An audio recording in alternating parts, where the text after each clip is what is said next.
Hi, this is Kerby Anderson. You know, each day we take on the tough issues and provide a biblical perspective to them. The topics we cover are wide-ranging. Apologetics, theology, prophecy, creation and evolution, intelligent design, marriage, family, child-rearing, the millennial generation, friends and society, politics, economics, business, religious liberty, the Constitution, public policy, foreign policy, military policy, tensions in the Middle East, abortion, homosexuality, pornography, sexual ethics, media, technology, history, and America's godly heritage. We talk about anything that affects your faith, your family, or your freedom. So don't go anywhere, because Point of View starts right now.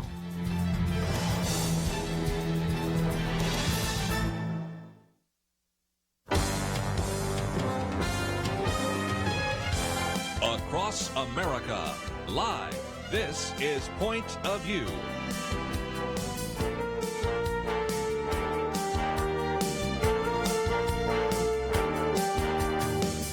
And now, Kerby Anderson. Thank you for listening to the Tuesday broadcast of Point of View. And if you'd like to join us at any point, 1-800-351-1212. Of course, you can leave a message on our Facebook page as well. I'll have a chance to look at that as well, because in some respects, we're going to talk about something in this next hour, and we'll probably come back to some of it again in the next hour. Although I do want to give you kind of an advance notice of the fact we're going to be talking about a number of different topics with a number of different guests in the next 2 hours, but we'll still have some time to come back to some of these issues of the pandemic. But the real question is, given the number of people around the country right now that are protesting the lockdown and calling for the country to open up, is that justifiable? And is it maybe due in large part to what is happening in where the media is centered? In just a few minutes, I'll get to this piece by Dennis Prager. If half the country's deaths were in Montana, would New York shut down? Because he's pointing out, based on that from Sunday, of course, the numbers are different then, but back then, on Sunday, 18,000 deaths were from the New York metropolitan area of 35,000. So half of the deaths took place there. Those of you watching online, I'll hold this up later. This is a graph. The two lines that go up are New York and New Jersey, but if you ignore New York and New Jersey, you can see that most of the deaths have taken place in that metropolitan area, but we'll get more into that in just a few minutes. And, of course, there are all sorts of people that are protesting, and that's then blamed to talk show hosts or people trying to get it out. But a lot of these certainly do seem to be spontaneous, and I would suggest to you that most people would not head into the streets to protest or to call for an opening of their state if they were convinced that the government was telling them the truth. And it gets back to a commentary that I wrote a week ago, but is so apropos today. It's called Logic and Virus Reporting. And the point is that I give you a couple of examples of where the government said one thing and we knew something else. The classic one, which has been around for weeks, is the idea of whether or not you should wear a mask. But then again, I give you some other examples of even things that were reported, for example, in the Los Angeles Times, where if you use just a little bit of logic about did the lockdown actually save lives or not, if you just used a bit of logic, you don't even have to know anything about influenza, anything about a pandemic, anything about medicine. You would say, no, that doesn't make sense either. And so in some respects, what I'm saying is we can sometimes be maybe coward, maybe backed off a little bit because we say, look, I don't have a medical degree, so I have to turn that over to the experts. And that is the sense in which they can tell us a great deal about the medical issues, the infection rates, and all the rest. But we're also starting to find out that the information that they have isn't as accurate as you'd like it to be. And more importantly, they'll say some things that just don't pass the straight face test. They just aren't logically coherent. And this is going to certainly be a surge in frustration on the part of a lot of Americans because of these tests that are now coming out. Probably the best known, which everybody's been reporting on for the last 2 days, is out of California. Now, to help those of you that don't live in California or have never lived in California, Stanford University is in Palo Alto, and in that area is Santa Clara County. And for those of you that love football, the San Francisco 49ers do not play in San Francisco now. They play in Santa Clara County. Okay, it's just a small issue, but nevertheless, thought I'd bring it up. And so you have this very prominent professor and doctor who says our findings suggest that there are somewhere between 50-fold and 80-fold more infections in our county than what's known by the number of cases reported by the Department of Public Health. As I was coming in here, I was hearing the news report, and they were talking about the number of people that in the state of Texas have this COVID-19 virus and the number that actually have died of it. And, of course, the problem with that is we know what the numerator is on the top, the number of deaths. We don't know what the denominator is, and we're starting to find out that that number is a lot larger. And this comes from the study that was done there in Santa Clara County, in which they actually did test on 3,000 people and discovered that as many as 4% of those tested had the antibodies. And you start running the numbers, you recognize that the ratio is way, way off. Now, a couple of days ago, I also, of course, read from a piece by Robert Verbruggen saying everyone's got it theory, because some people say, well, we maybe just have undercounted the number, and that is obviously the case. But he also gives us a little bit of a disclaimer to say that are we undercounting it by, 50? Yes. 80? Maybe. 100, that's a little tougher. By 1,000, probably not.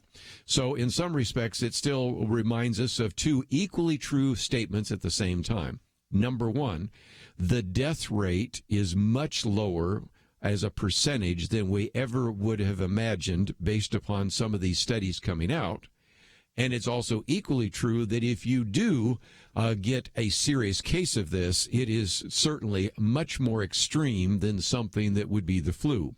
And so what you find is people usually land on one side or the other. But it brings me to a good piece that came out the other day talking about the fact that we don't just have what's happened in California. This particular writer talks about the fact that there's a flood of new research suggesting far more people have had the coronavirus without any symptoms, what is called asymptomatic. And so you have the report of silent infections, obviously from California, but you also have this from a homeless shelter in Boston, a U.S. Navy aircraft carrier, and, of course, the one I mentioned yesterday of the pregnant women in New York City. And so while you have the head of the U.S. Centers for Disease Control saying that it's possible we might have 25% of infected people that are asymptomatic, you have the chairman, or at least the vice chairman of the Joint Chiefs of Staff, looking at the medical issues on their aircraft carriers, saying, no, that could be as high as 60 to 70% among those military personnel. And, of course, the big problem is we don't have any long-term longitudinal studies and really deep studies. So you are left to deal with what sometimes are a little bit more anecdotal. But I'll give you a couple of examples here. First of all, scientists in Iceland screened about 6% of the population, so that's a much more representative sample. And again, they found that about 0.7% tested positive. So again, so did 13% of people at a higher risk. Of course, the aircraft carrier we mentioned before, USS Theodore Roosevelt, where one crew member did die of the virus, the rough numbers are that 40% were asymptomatic. And so, again, you just get some numbers like that. And, of course, the one I used yesterday from the pregnant women coming into the hospital, they found that even among was 39 of the women that were there, of the 33 positive cases, 29 had no symptoms, although, as this article doesn't tell you, but I told you, 3 later developed a fever. So the bottom line is, and we'll come back to the study in Santa Clara County, illustrates that there are many more people that have caught the virus but have not shown any symptoms. And you would assume if this is like a typical virus, that gives them immunity from getting it again. We'll talk about that right after these important messages.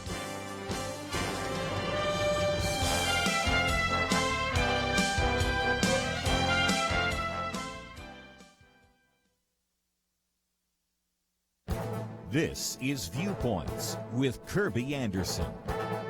Whenever you see a news report or hear a comment from a medical expert during this virus pandemic, it is important to use some discernment and apply some logic. Since so much of what is reported is from medical experts, it's easy to be intimidated since few of us have a medical degree, but you don't have to know much about science or medicine to see the flaws in what is reported. A good example from a month ago were the statements about masks.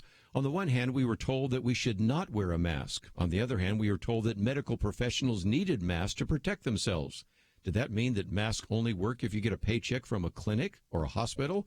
The general public began to see through the double message being put out by politicians and healthcare experts. Now medical professionals are writing articles trying to explain the different infection rates and death rates. They frequently point to different dates when states went into lockdown as an explanation. Yet a state like Nebraska that never went into lockdown has a very low death rate, less than 1 per 100,000. Dennis Prager cites an article in the Los Angeles Times that quotes a UC Berkeley biostatistician. He argues that California has a lower death rate than New York because California issued a lockdown order earlier than New York. Prager then explains that the article undermines its entire thesis in the next paragraph by stating that Florida didn't impose a stay-at-home order until April 1st. The Los Angeles Times authors never thought to look up Florida's death rate, which is one of the lowest in the country. And it's worth mentioning that Florida has the largest percentage of elderly people in the country. So you don't have to know much about medicine to see the logical flaws in the statements by politicians and the reporting by the media. I'm Kerby Anderson, and that's my point of view. For a free copy of Kerby's booklet, A Biblical View on Anti-Semitism, go to viewpoints.info/anti-Semitism. Viewpoints.info/anti-Semitism.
You're listening to Point of View, your listener-supported source for truth. Back once again, let's see if we can, just for a few minutes, come back to that California study, because even when you look at that study, it isn't totally representative, but let's at least use what we have, and that is you have more and more evidence that suggests that the death rate is lower as a percentage, because that's the number on the top, the numerator. We have never quite known what the denominator number was, because certainly you can come up with really high numbers. Let's use a good example, and that would be what we find in Italy, because if indeed you look at the number of people tested compared to the number of people that died, you have a death rate of 13%, which is off the charts compared to anything else that we've seen. Well, that's simply because these tests were given primarily to individuals that probably already showed the symptoms. If you could do a universal, if you will, statistically representative sample, I suspect that number would be much lower as well, but maybe much higher if for no other reason than because of the lack of hospitals, the lack of lockdown, and a variety of other things that are taking place, which has led some people to make an erroneous conclusion that the death rate, the numbers are meaningless. No, there's a difference between imprecise and meaningless, and that is we recognize that we still don't have a lot of evidence for precision, but what we do have, even in the case out of Santa Clara County, and I didn't realize this until recently, because they're talking about the fact that they again did these tests, and these were antibody tests, which then show whether you even had it in the past, which I think are very helpful. And they did it on more than 3,000 people. And so, again, they concluded that a percentage of people were infected, but if nothing else, it means that there were anywhere from 48,000 to 81,000 people in the county, Santa Clara County, that had the virus, which is 50 times the number, or all the way up to 80 times the number that was actually reported by the county statistics. Well, there's one more piece that I had not noticed until I read this other article, and that is this was not even necessarily a representative sample, because these people were recruited through Facebook ads, which obviously would attract more people who thought they were positive. So again, you can see that even the numbers that some people are quoting, and again, you're probably only going to hear it here on Point of View, because you have to dig a little bit. You have to know a little bit about statistics. You have to know a little bit about how you do these randomized studies. As soon as I said that, I said, oh, well, then that number actually could even be higher, because think of all the other people that see the Facebook ad and go, well, I'm sure I don't have it, so I'm not going to go and have an antibody test. So anyway, even the best studies aren't as randomized as we would like them to be. But it certainly illustrates why we are starting to see more and more people taking to the streets in a variety of different states because they are honestly convinced that we have overreacted. And again, I want to try to thread the needle.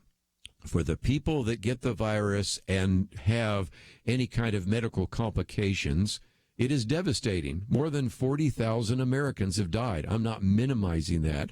For those who survive, we're not just talking about mortality. We're talking about morbidity, what it does to your lungs, what may be long-term consequences. Not minimizing that at all.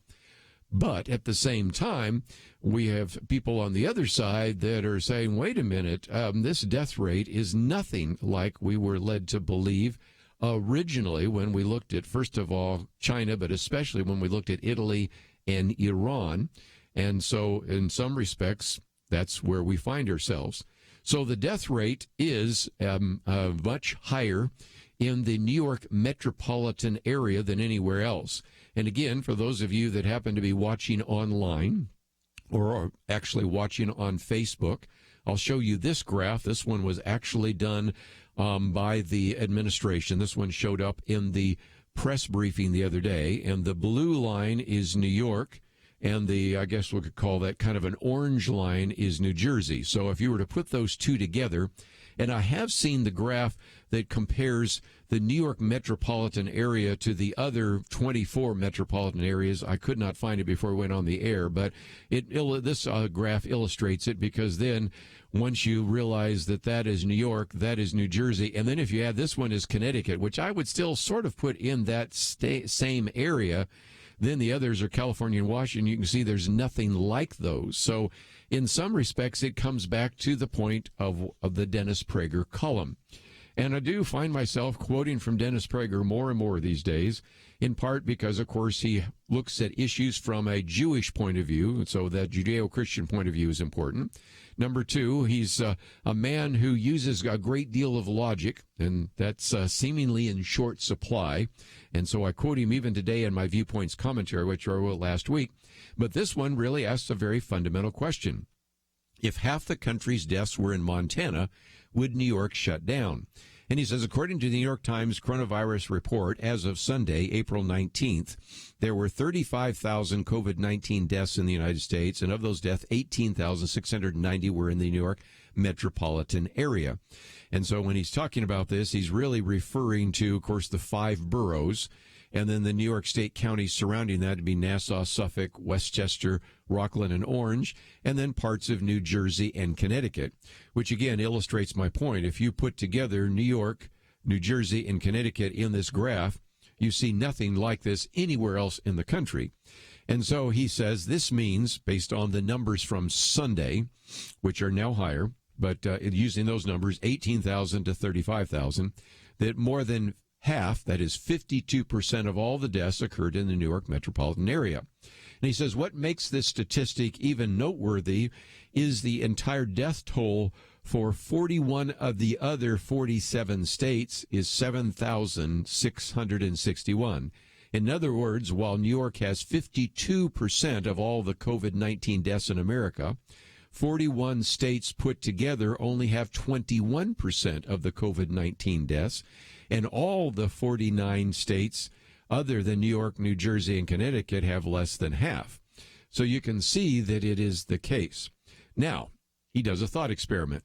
Imagine that the reverse were true. Imagine that Georgia, North Carolina, two contiguous states that, like the New York metropolitan area, have a combined total of 21 million people, had 18,000 COVID deaths, while Metro New York had 858, the number of deaths in North Carolina and Georgia. Do you think the New York metropolitan area would close its schools, stores, restaurants, and small businesses? Would every citizen in the New York area, with the few exceptions of those engaged in absolutely necessary work, be locked in their homes for months? Would New Yorkers accept the decimation of their economic and social lives because North Carolina and Georgia, or even more absurdly, Colorado and Montana, or the rest of what New Yorkers refer to as flyover country, had 18,000 deaths while they had merely 858? He says, it's certainly possible. But then he reminds us that, guess what? I grew up in New York. He did, as a matter of fact. And yet he recognizes how New York tends to think of it as the center of the universe. Most of the media is New York-based and New York-centered. New York is, in some respects, America. And he talks about when he actually, the first time, left New York and went to give a talk in Nashville, and he was expecting to find a bunch of country bumpkins and people that were not very educated. And instead, he said, I found a beautiful city and sophisticated people, and I realized how cynical New York was. And so he ends by simply saying that in a recent column, New York Times columnist Thomas Friedman, who sometimes I quote positively and sometimes negatively, writes that indeed we cannot open up America because every person would be playing Russian roulette every minute of the day. Do I get on this crowded bus or do I go to work? What if I get on the subway and the person next to me is not wearing gloves and a mask? And Dennis Prager, originally from New York, now living in Los Angeles, says only a New Yorker would write those two sentences. In the 40 years I've lived in the second largest city, which is Los Angeles, I have never ridden on the subway or any other intra-urban train or bus. In fact, it is common for New Yorkers to look at Los Angeles with disdain for our car culture. But he says Friedman's a New Yorker, and because his fellow New Yorkers would walk past him, he is convinced that we cannot open up the rest of the country, and that as a result, as Dennis Prager ends, the people in South Dakota should be denied the ability to make a living. Dennis Prager, of course, is one of those that believes that this has been a mistake, but whether it is or not, it is an interesting thought experiment. If half the country's deaths were not in New York, but say were in Colorado and Montana, or Georgia and North Carolina, would we have the lockdown that we have right now? And that illustrates all the more reason why I think more and more of these decisions are going to have to be state-by-state decisions. One of the reasons we're going to encourage you to contact your governor about what he or she wants to do in the future. Let's take a break. We've got a lot more to cover, and we will do so right after this.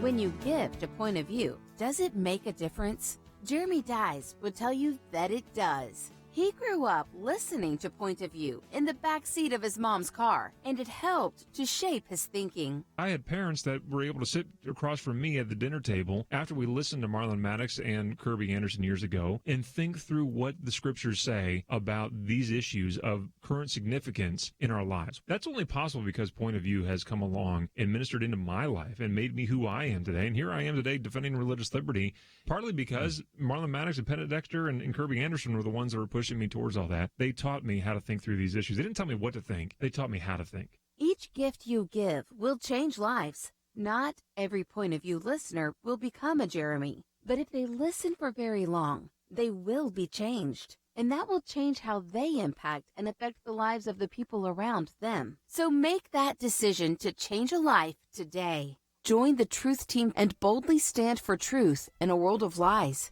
distortion, and information manipulation. Go to pointofview.net or call 1-800-347-5151. That's 1-800-347-5151. Point of View will continue after this.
You are listening to Point of View. The opinions expressed on Point of View do not necessarily reflect the views of the management or staff of this station. And now, here again, is Kerby Anderson. Back once again, we're going to spend some time a little bit later talking with Brant Hansen about the book, The Truth About Us. Then we'll also be talking with Ben Bennett, which is really kind of interesting because he is putting together a podcast in association with Josh McDowell Ministries, which he works with, and talking about the impact that COVID-19 is having on the youngest generation, not the millennial generation, but the Gen Z, if you will. And that will be the iGen generation. So we'll talk about some of that, and it probably will surface again on our Thursday Millennial Roundtable. And then we'll wind off the program with some conversation with Tony Evans. And Pastor Tony Evans, of course, has his new Bible out, but we're going to talk about faith over fear, something he's been writing about, something he's also talked about with his two sons in a very interesting broadcast, Anthony Evans as well as Jonathan Evans. So a lot more to cover in the next couple of hours. But let me encourage you to go to the website, because one of the articles I've posted here comes from the Washington Post. It's an op-ed and a guest op-ed, and it has to do with this idea that people are hungry.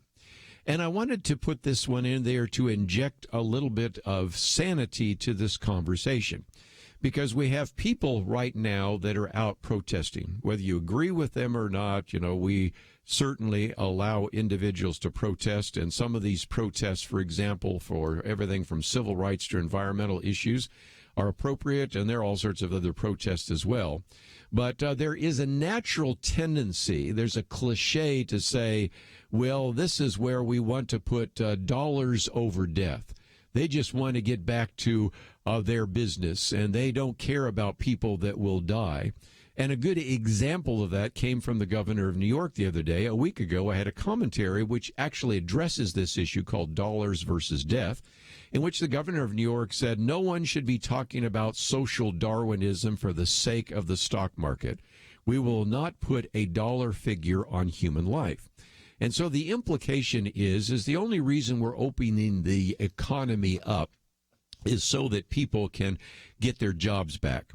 And yesterday, I just even shared about the fact that even healthcare workers are being fired or furloughed. Bankruptcies are starting to surface with hospitals and things like that because of some of these very strict regulations. In this case, no elective surgery, no non-essential kinds of surgery, which has been kind of one of the most important revenue streams for this. So whether you're at the top level and worried about the stock market, or whether now I want to talk about maybe you're at the other level, we are starting to see that people are really suffering at the lower levels of income. And Jose Andres, who is part of the Think Food Group and also founder of the World Central Kitchen, said, they say that you cannot see hunger, but what you do see are thousands of cars outside of a food bank. And he uses San Antonio, but I can use for those of you in the Dallas area. We've seen lines and lines of cars outside of places that aren't even food banks, where the food banks will take them to a variety of places, Irving Mall, or they will go to where the Cotton Bowl is and that whole area. And, of course, then he talks about cars lined up for hours outside of supermarkets in Puerto Rico when people heard about food and water deliveries after Hurricane Maria.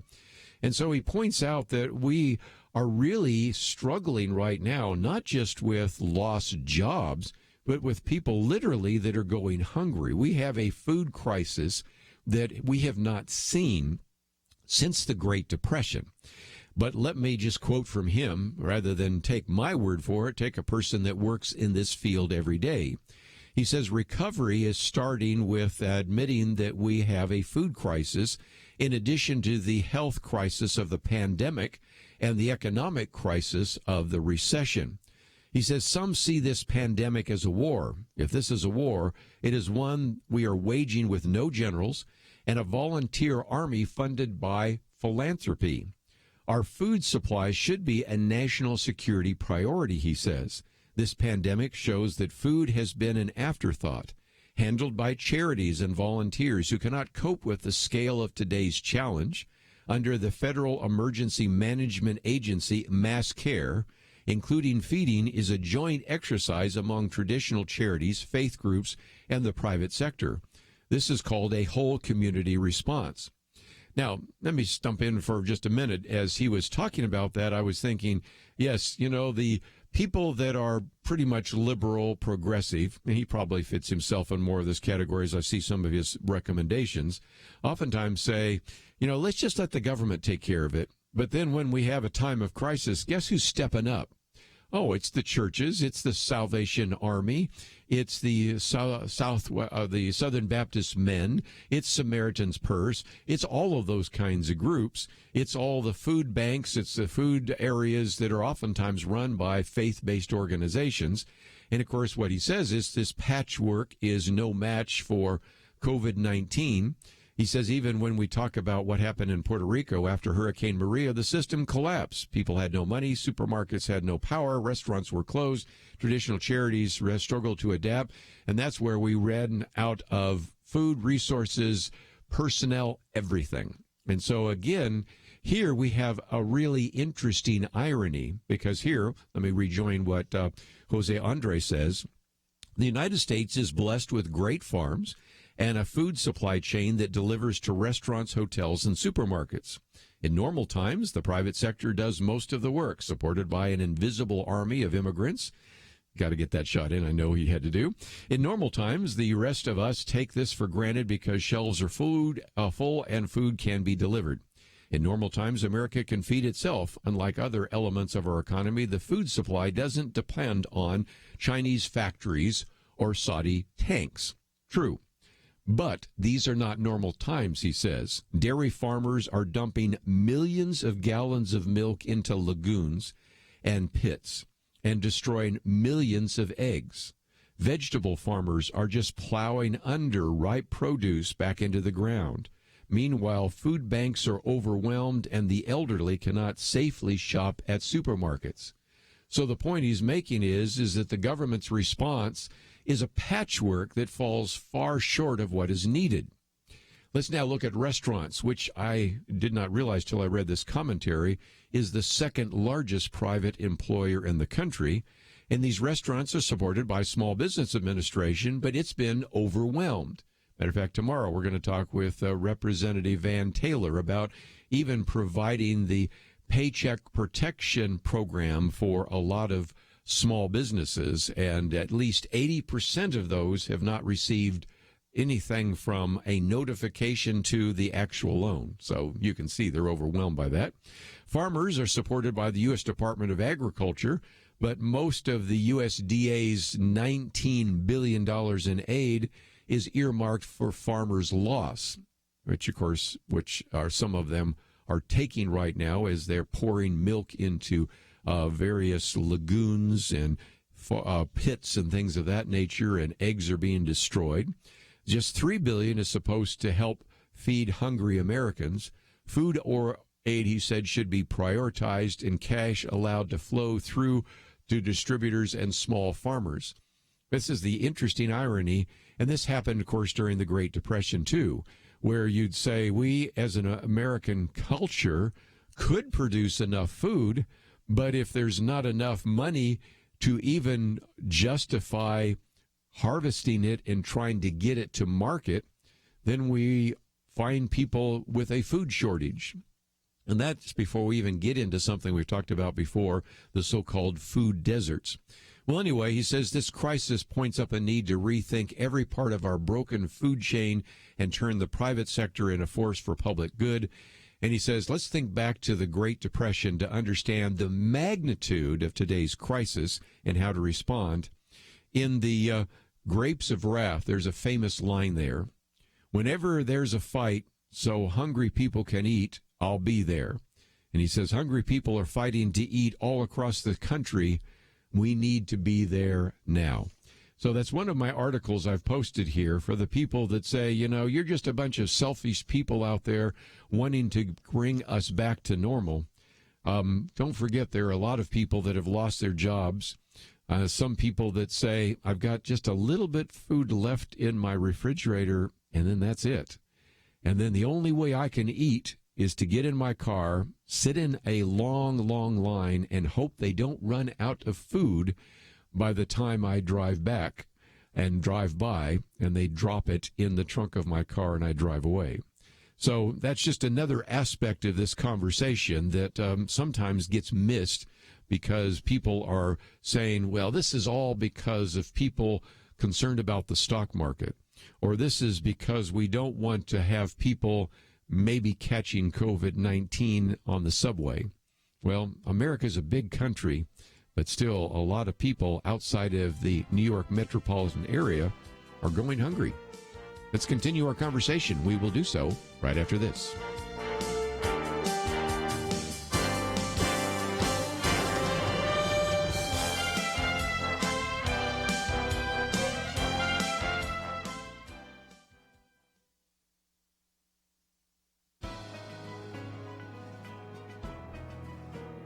Welcome to the First Liberty Briefing. I'm Jeremy Dice. The United States Department of Health and Human Services recently announced through its Office of Civil Rights that HHS is pursuing an enforcement action against the state of California. You see, something known as the Weldon Amendment guards against states accepting federal dollars to require those using its health insurance to fund abortion services. It seems that the state of California has required the Guadalupanas Sisters, a Catholic order of religious women headquartered in Los Angeles, to fund abortion services through the premium they pay in insurance services. Now, if the state of California fails to provide assurances to HHS that it will end the practice, well, the federal agency plans to refer the state on for further investigation, if not prosecution. You would think that in the years since our Supreme Court decided Hobby Lobby and over the years of litigation concerning the Little Sisters of the Poor, that states would begin to understand that they just can't force its citizens to violate their religious conscience. As Justice Anthony Kennedy wrote in his concurring opinion in Burwell versus Hobby Lobby, in our constitutional tradition, freedom means that all persons have the right to believe or strive to believe in a divine creator and a divine law. For those who choose this course, free exercise is essential in preserving their own dignity and in striving for a self-definition shaped by their religious precepts. To learn how First Liberty is protecting religious liberty for all Americans, visit firstliberty.org. I'm Kelly Shackelford, President and Chief Counsel of First Liberty Institute. Some people think our religious freedom will soon be gone, but that's not true. The fact is that First Liberty, a national network of America's top attorneys, is winning over 90% of our cases. We defend religious freedom for people like you. Go to firstliberty.org and read the exciting story. That's firstliberty.org.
Now, back to Point of View, your listener-supported source for truth.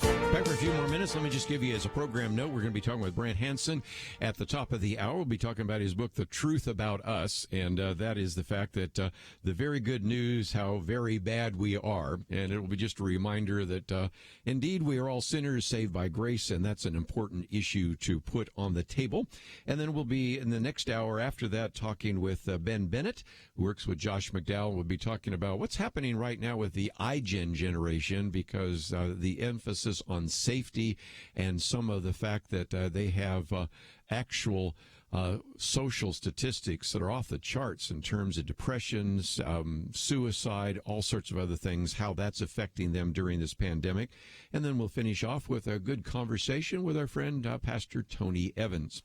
Let me, if I can, also go to the last article I've posted here. And I'm trying to do this to be fair, because a lot of people have said, is this pandemic a judgment? As a matter of fact, a while back, we had Pastor Robert Jeffers on the program. And if you were driving around Dallas, you even saw some billboards saying, is this pandemic a judgment of God? And so then people showed up at the church or tuned in, and he said, no, it's really probably not a judgment.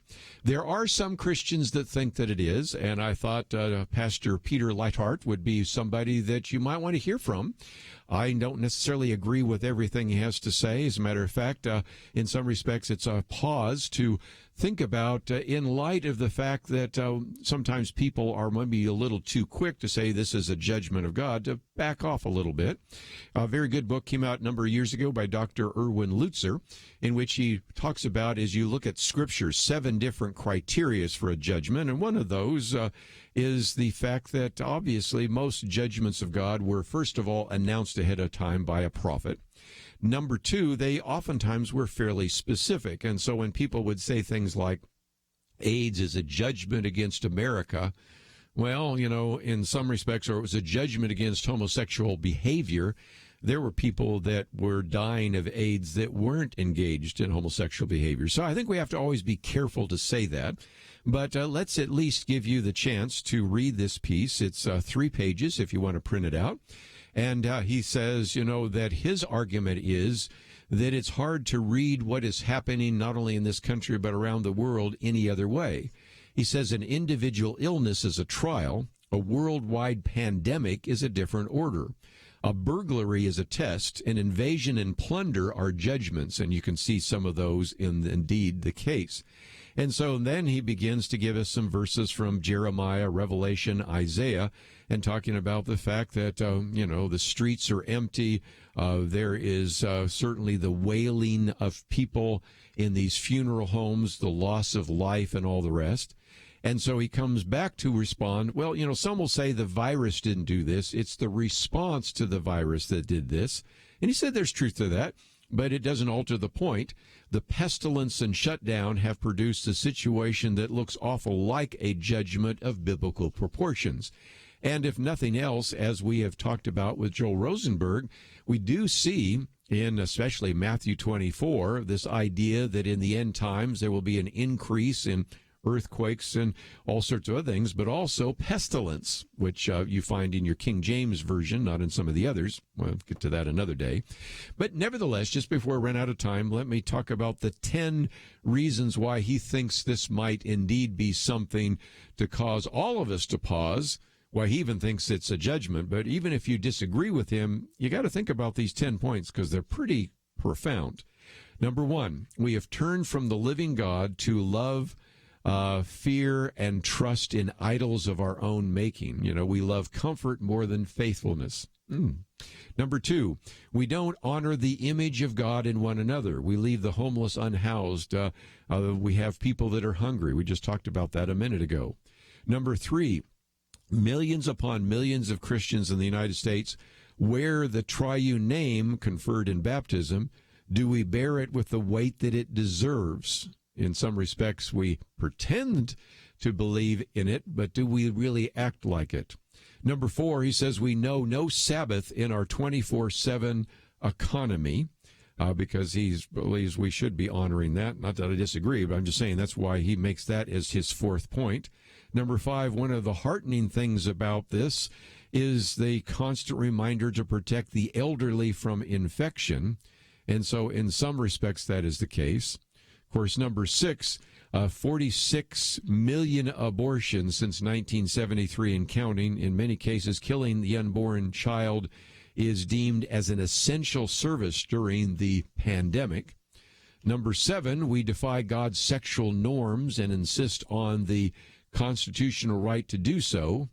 Number 8, in the midst of the pandemic, we take hope from the rise in the stock market.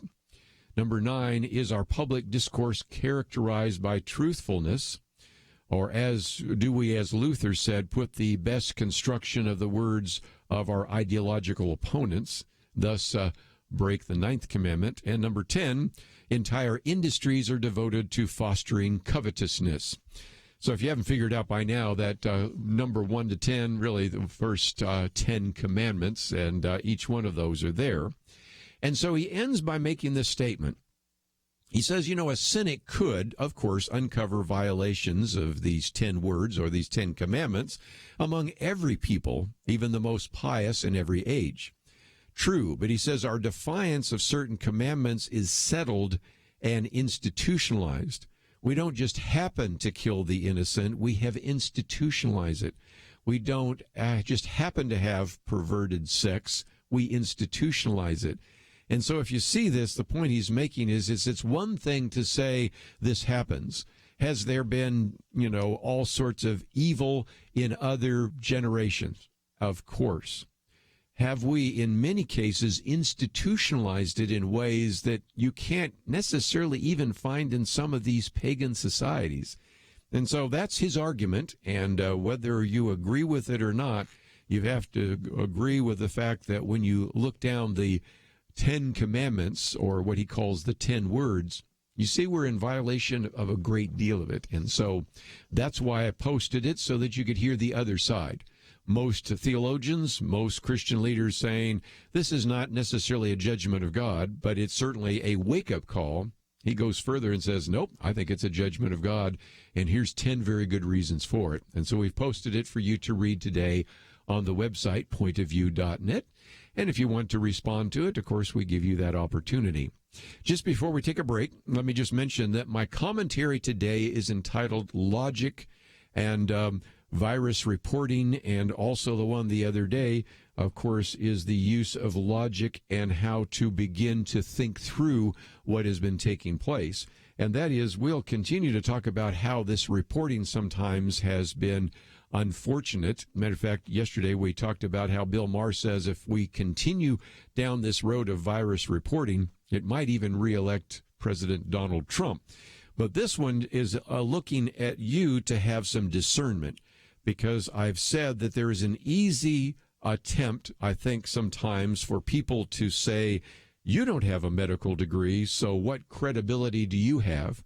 But we shouldn't be intimidated even if you don't have a science degree or medical degree. If you just have some logic, you can see some of the flaws. And so I give you a couple of examples in this particular commentary where if you just use some logic, you would see that some of the things being said just wouldn't pass the straight face test. So that's why I posted it for you today, to help you be more discerning about the things that you see, read, and hear. One of the reasons we post so many articles is so you can read it for yourself.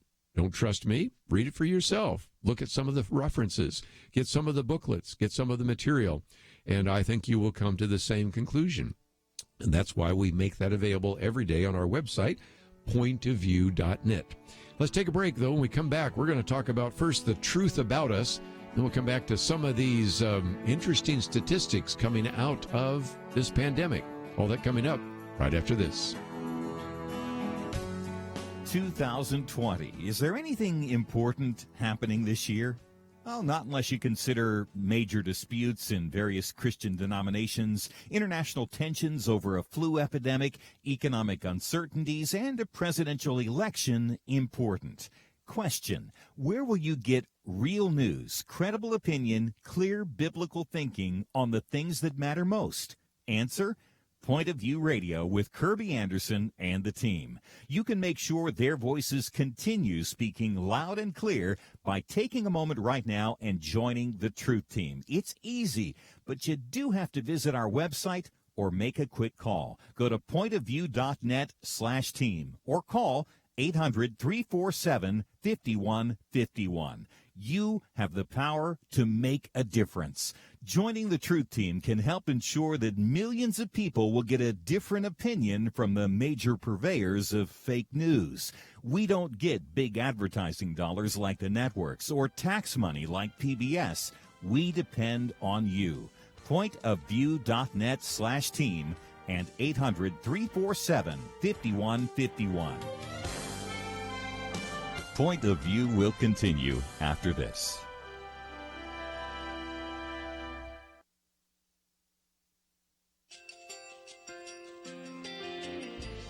I just want to thank you so much for all the wonderful programming you have. You're just absolutely fantastic. I recently started listening to Point of View, and I really found it interesting because of the different subjects you cover. Thank you for that.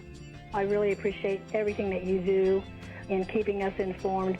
Thank you, Kerby, for everything that you have been doing. I appreciate all the work that you're doing, advocating for the Word of God. Thank you so much. Point of View, I think, is absolutely necessary because it's a Christian perspective, a biblical worldview perspective, and receive very current, up-to-date information. about what is really going on, week to week in our culture, which is changing so rapidly, and yet it's morally sliding backwards. Yeah, I'm just, first of all, I thank you guys. Y'all's program is wonderful, and enjoy it every day. I learn so much every time I listen to it.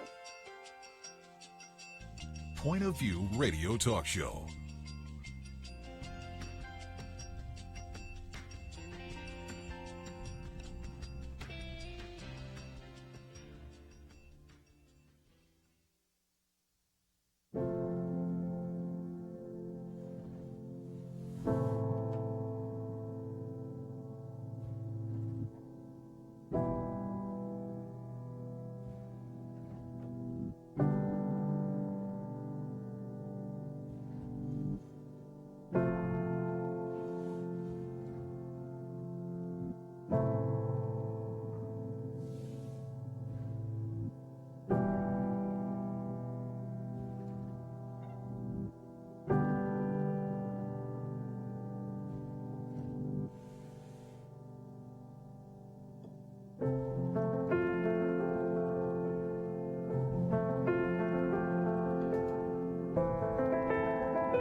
Hi, this is Kerby Anderson. Each day we take on the tough issues and provide a biblical perspective to them. The topics we cover are wide-ranging.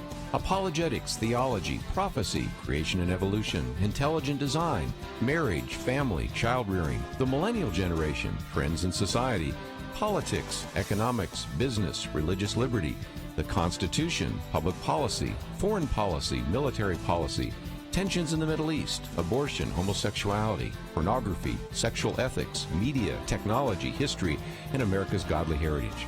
We talk about anything that affects your faith, your family, or your freedom. So don't go anywhere, because Point of View starts right now.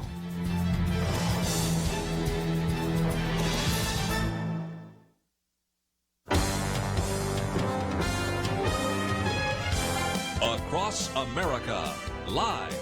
This is Point of View.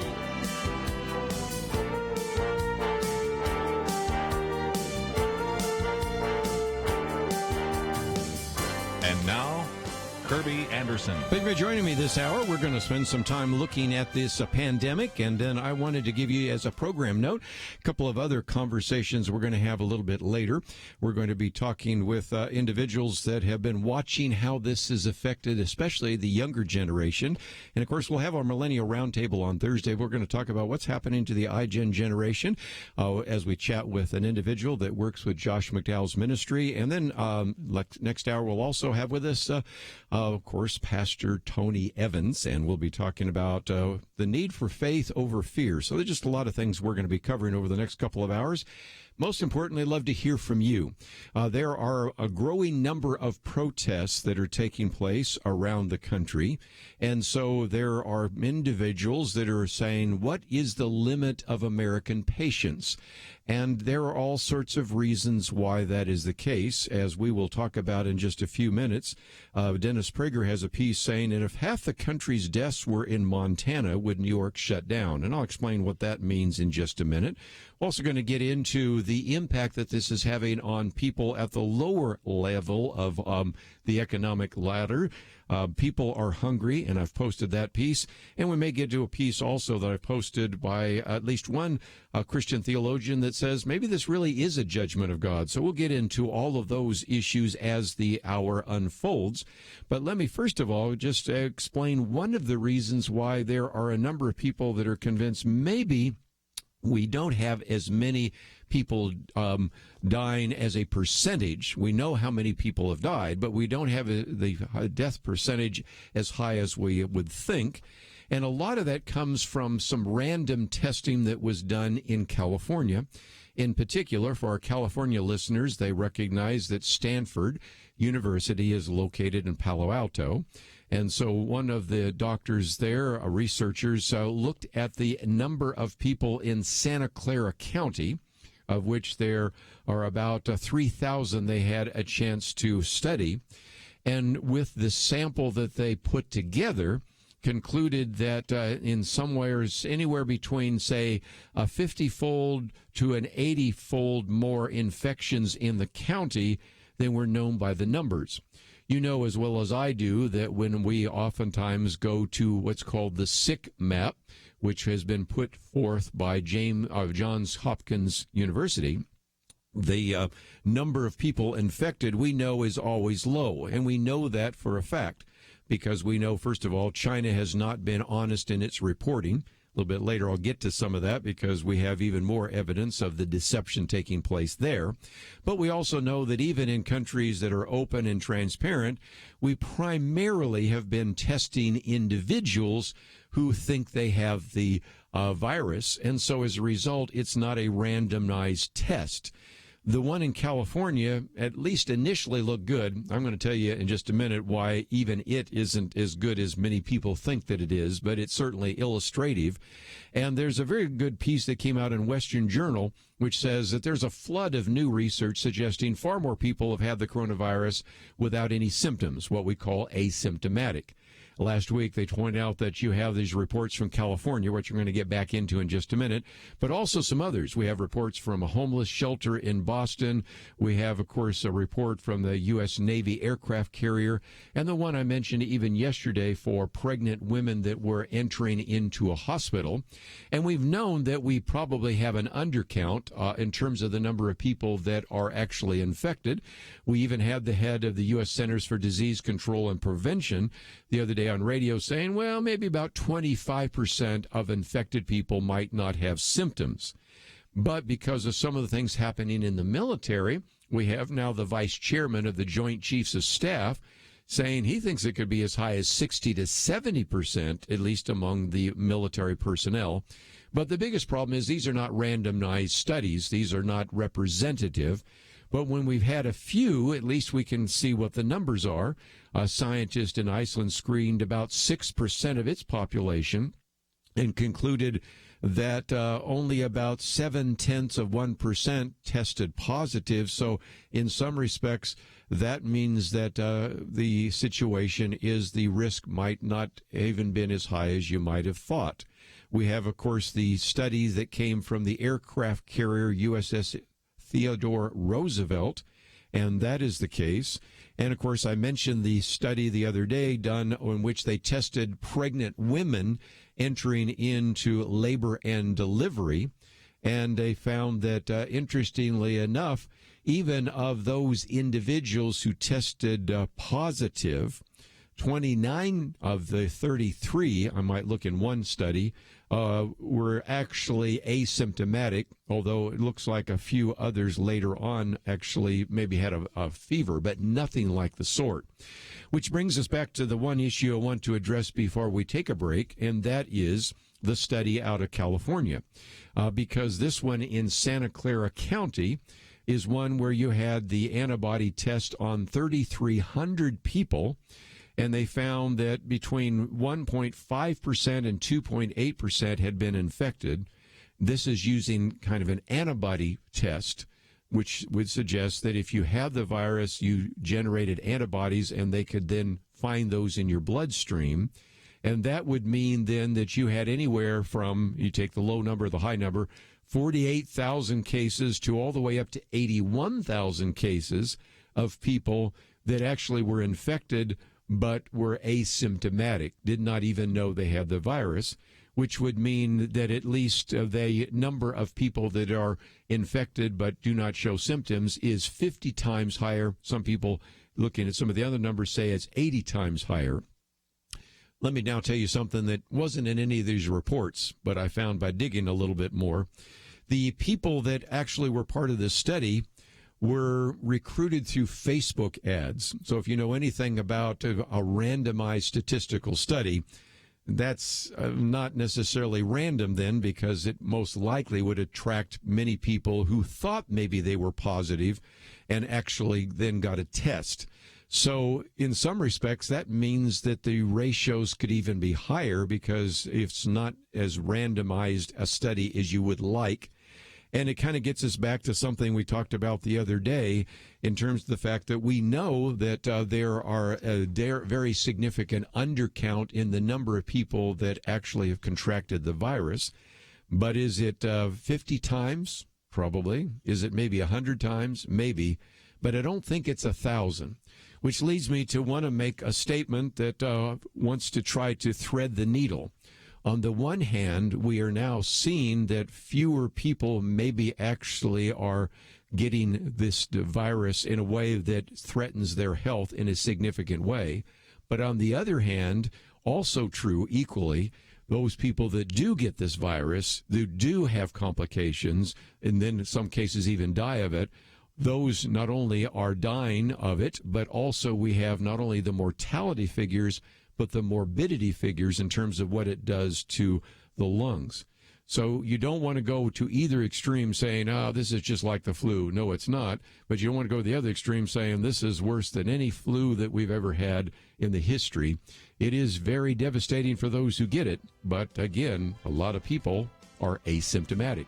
Let's take a break. We got a lot more to cover. We will do so right after this.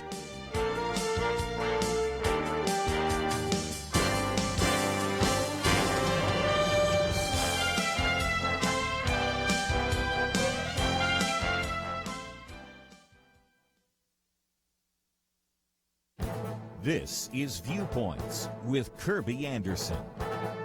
Whenever you see a news report or hear a comment from a medical expert during this virus pandemic, it is important to use some discernment and apply some logic. Since so much of what is reported is from medical experts, it's easy to be intimidated since few of us have a medical degree. But you don't have to know much about science or medicine to see the flaws in what is reported. A good example from a month ago were the statements about masks. On the one hand, we were told that we should not wear a mask. On the other hand, we were told that medical professionals needed masks to protect themselves. Did that mean that masks only work if you get a paycheck from a clinic or a hospital? The general public began to see through the double message being put out by politicians and healthcare experts. Now medical professionals are writing articles trying to explain the different infection rates and death rates. They frequently point to different dates when states went into lockdown as an explanation. Yet a state like Nebraska that never went into lockdown has a very low death rate, less than 1 per 100,000. Dennis Prager cites an article in the Los Angeles Times that quotes a UC Berkeley biostatistician. He argues that California has a lower death rate than New York because California issued a lockdown order earlier than New York. Prager then explains that the article undermines its entire thesis in the next paragraph by stating that Florida didn't impose a stay-at-home order until April 1st. The Los Angeles Times authors never thought to look up Florida's death rate, which is one of the lowest in the country. And it's worth mentioning that Florida has the largest percentage of elderly people in the country. So you don't have to know much about medicine to see the logical flaws in the statements by politicians and the reporting by the media. I'm Kerby Anderson, and that's my point of view. For a free copy of Kerby's booklet, A Biblical View on Anti-Semitism, go to viewpoints.info/anti-Semitism. Viewpoints.info/anti-Semitism.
You're listening to Point of View, your listener-supported source for truth. Back once again, let me just mention we were supposed to have Brant Hansen with us. We'll see if we can get him before the end of this hour. If not, we'll certainly chat with him in the future.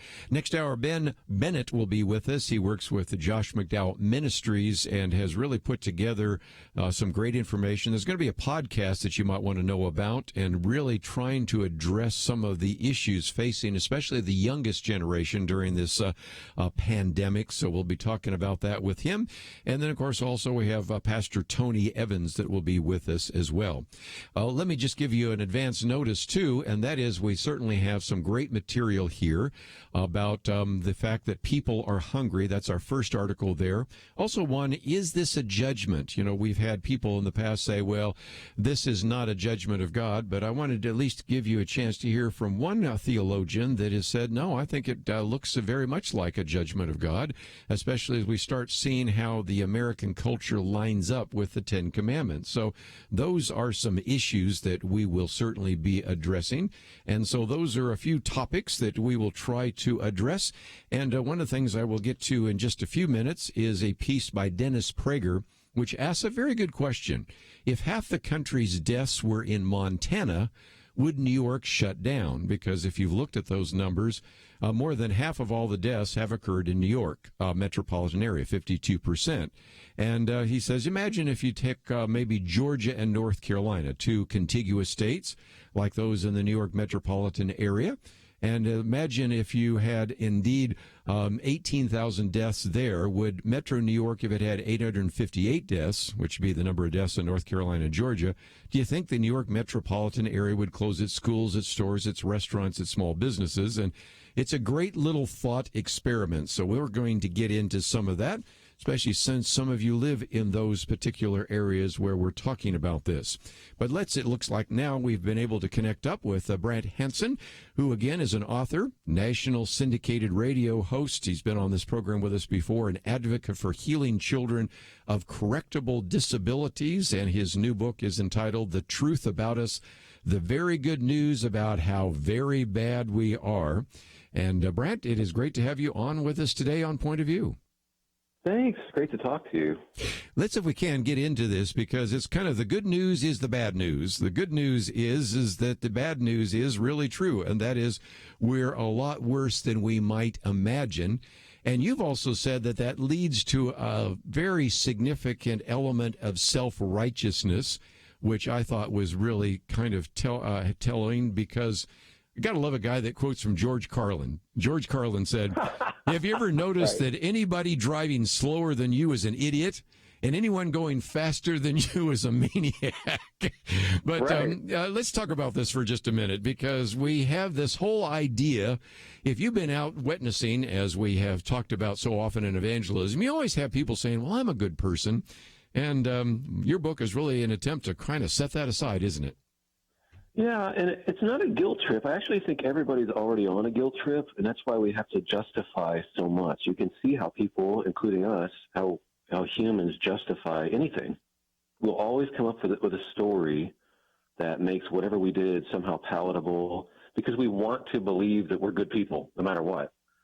And what's fascinating is I run into church people, honestly, who should know better, but they think they're a good person. I'm a good guy. But Jesus didn't have anything to do with that. But he does not let you even compare yourself to other people, and because we can fool ourselves so easily. And what's fascinating, what I try to get to in the book, and what I think is kind of amusing to research, is all of these modern cognitive psychologists and psychiatrists that study humans are saying now that we're so beset with biases in our own heads that we delude ourselves about our own morality. And we are set up to be self-righteous machines. And so I'm quoting people who aren't even believers, but they're arriving at the conclusion that Jesus is exactly right. And we're addicted to we're actually addicted to being right and having people tell us we're right and wanting to show other people that they're wrong. You know, one of the things we talk about in this program is tribalism. And, of course, if you are part of the tribe, then you never see any flaws in you or people in your tribe, but you ascribe to the other tribe the worst possible motives. And so in some respects, this has always been a problem. It has been accentuated by kind of this post-truth culture and even accentuated, as you talk about in the book, by social media, hasn't it? Yeah, and you know what's really interesting is that social media reveals that you don't need a culture to be particularly Christian for it to be self-righteous. Mm-hmm. You know, a lot of people will think church people are self-righteous. Well, people are. All you have to do is go on Twitter. All you have to do is go on Facebook, and you can see the virtue signaling is increasing. The cancel culture is increasing. Nobody's getting less self-righteous as we get to be a post-Christian culture. It's just more obvious, honestly, just how desperate we all are to prove our goodness no matter what. And it leads us to make some really dumb decisions. It leads us to be very hateful towards other people, very judgmental. And here's Jesus actually saying, I can help you off the guilt train, but you have to humble yourself and repent. And he even says to people, if just one of you will repent, it's so unnatural for us to be humble. Mm-hmm. If just one of you will, all of heaven will go crazy. They'll have a big party if just one of you guys will. But it's so hard for a person to go, you know what, I'm wrong. I need to humble myself and stop looking at everybody else. Well, look at these people out here. Yeah, again, I've seen a lot of people, including our president, have trouble saying I'm wrong. But let's, if we can, maybe get into a section, your very own PR firm and why you should fire them. One of the quotes which caught my attention is from Jonathan Haidt. And, of course, we've had him on the program to talk about the coddling of the American mind. But he has a phrase here that you use. Our in-house press secretary automatically justifies everything. If you want to see post hoc reasoning in action, just watch the press secretary of a president or prime minister take questions from reporters. Well, okay, we can criticize the president all we want, and I'm sure a lot of people listening right now would.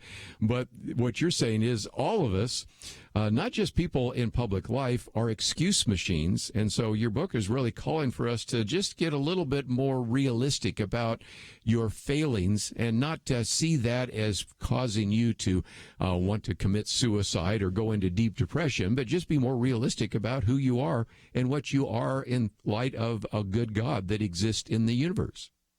Yeah, Jesus clearly wants us to be more childlike. He wants us to be humble. I'm a good person. He says nobody's good. He casually calls all of humans evildoers. There is no qualification in his mind, but it's not a guilt trip. He's acknowledging, look, you are addicted to your own righteousness, and he keeps calling us out on it. The thing about the PR spokesman, Haidt's really right. He makes a great point about how no matter what, and it doesn't matter who it is, Obama, Clinton, Trump, whoever. Whatever the decision is, however bizarre it might seem, that PR person has to go out there and make it sound like, no, this is the right decision, even if they don't believe it at first. Yeah.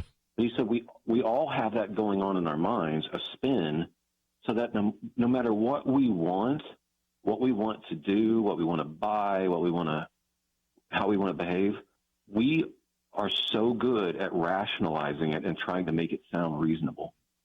And we're all really good at it. And he's saying, as somebody who's not a professing Christian, as an atheist, he's saying we are self-righteous machines.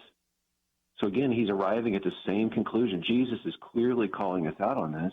It's a way off the guilt trip, because the guilt trip is all of us making up excuses all the time and rationalizing and being biased in order to somehow make ourselves feel like we're good. And Jesus is saying, it's not about that. I need you to be humble. And I think it's a refreshing message that he has. I know we got you on a little bit late. Can we keep you for another segment? Absolutely. Thanks so much. Okay, well, we will do that.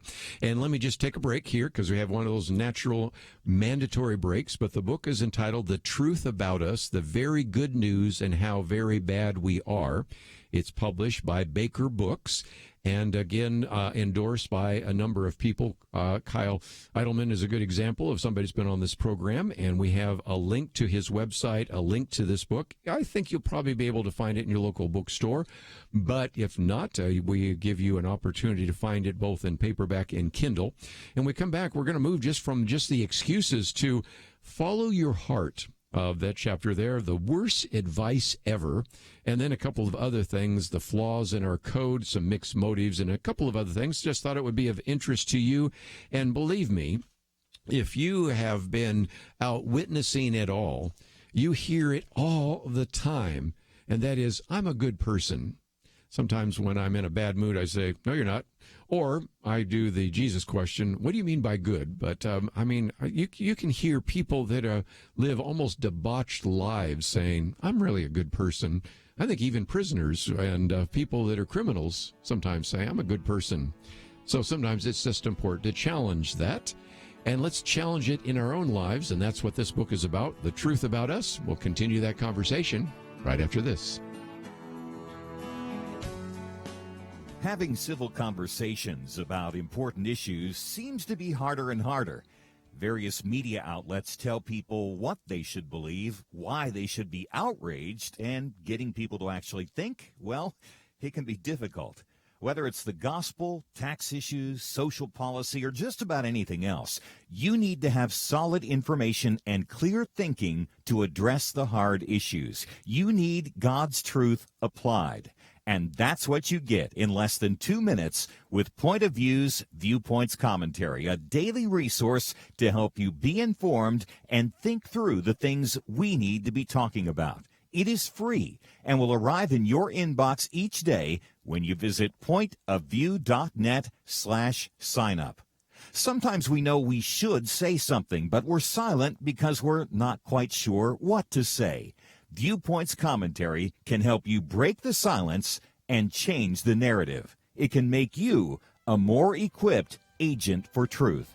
Get your free subscription to the Viewpoints commentary at pointofview.net/signup. pointofview.net/signup. Point of View will continue after this.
You are listening to Point of View. The opinions expressed on Point of View do not necessarily reflect the views of the management or staff of this station. And now, here again, is Kerby Anderson. Continue our conversation with Brant Hansen. Let me encourage you to go to our website, pointofview.net, and that will link you to branthansen.com, or you can just go there directly. You can find out more about the Oddcast. You can find out more about this book, The Truth About Us. You can see all sorts of great posts that are appearing there as well. And also we have a link to his Twitter feed and his Facebook page, so you have all sorts of ways that you can connect up with him. And if you find yourself oftentimes doing evangelism, apologetics, interacting with people, and they'll say, well, I'm a good person, this is really a great antidote to that. But I thought, Brant, for just a few more minutes, I might pick out a few more things in the book that really intrigued me. One of those is follow your heart, the worst advice ever. Now, Mike Rowe, who, of course, has been on Dirty Jobs, has always said that's terrible advice because you might follow your passion and you might really be bad at it. But you've got a different reason why this idea of follow your heart is worse advice. Explain, if you might. Well, I mean, the Bible is really consistent on this. So I'm always kind of amazed when if you're like a believer, you would pass this along. But the heart is deceptive. We want things that are disordered, all of us. So this isn't about pointing fingers at everybody else. This is me. But the problem is, now, again, I'm combining this with cognitive psychology because they're concluding the same stuff that Jesus warned us about, which is our capacity to fool ourselves. So if I want something, very quickly I will use my rationale, my intellect, to make it okay. Mm-hmm. So that's how most of us work. We like to think we're very rational. Like, I have my reasons, and that's I think, and then I act. And most of the time, it's we want something, we have an emotion, and then we justify it. That's what our rationality is for, and that is very dangerous. And we can all do that. So my thing has always been, if you're going to put a meme up on Facebook or something like "follow your heart," it's always somebody on a beach or overlooking the mountains. Like, don't do that. Show like the cracks of doom and Mordor and like flaming lava and stuff, because following your heart is not a good way to live. You know, one of the other things you talk about is mixed motives, battling self-righteousness by admitting what we don't know. And then you also follow that up with, why are we like this in the first place? And this is kind of helpful because we are just not aware sometimes that we have this war between our spirit and our flesh. We hear about it in church. Some of us have taught about it in Sunday school classes. But this helps us understand that now not only Bible-believing teachers, but even secular people who couldn't possibly sign the doctrinal statement of your church are pretty much coming to the same conclusion, aren't they? They are, and they're finding that humans, more than, like, we all have delusions. Like, all of us think we're good drivers. You can ask that question. It's a classic thing. Like 80-some% will say, I'm better than average at driving. But they say, of all the delusions that we have, that's one of them. But the biggest one when they study it is morality. We all think we're good. And if you think, well, I'll go into prison, and those people, no, they will. They'll, in fact, at the same rate that people outside of prison will say, I'm a good person. So it's just amazing that Jesus comes along and says, none of you are. And he's not allowing us to compare ourselves to other people. He says, he tells the story, well, look at this Pharisee who comes in and he's like, oh, thank you, Lord, that I'm not like this other person. Like, that guy's in big trouble.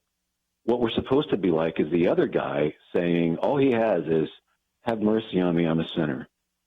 It's to have mercy. So there's a childlikeness that comes from that, being aware of just how we can fool ourselves.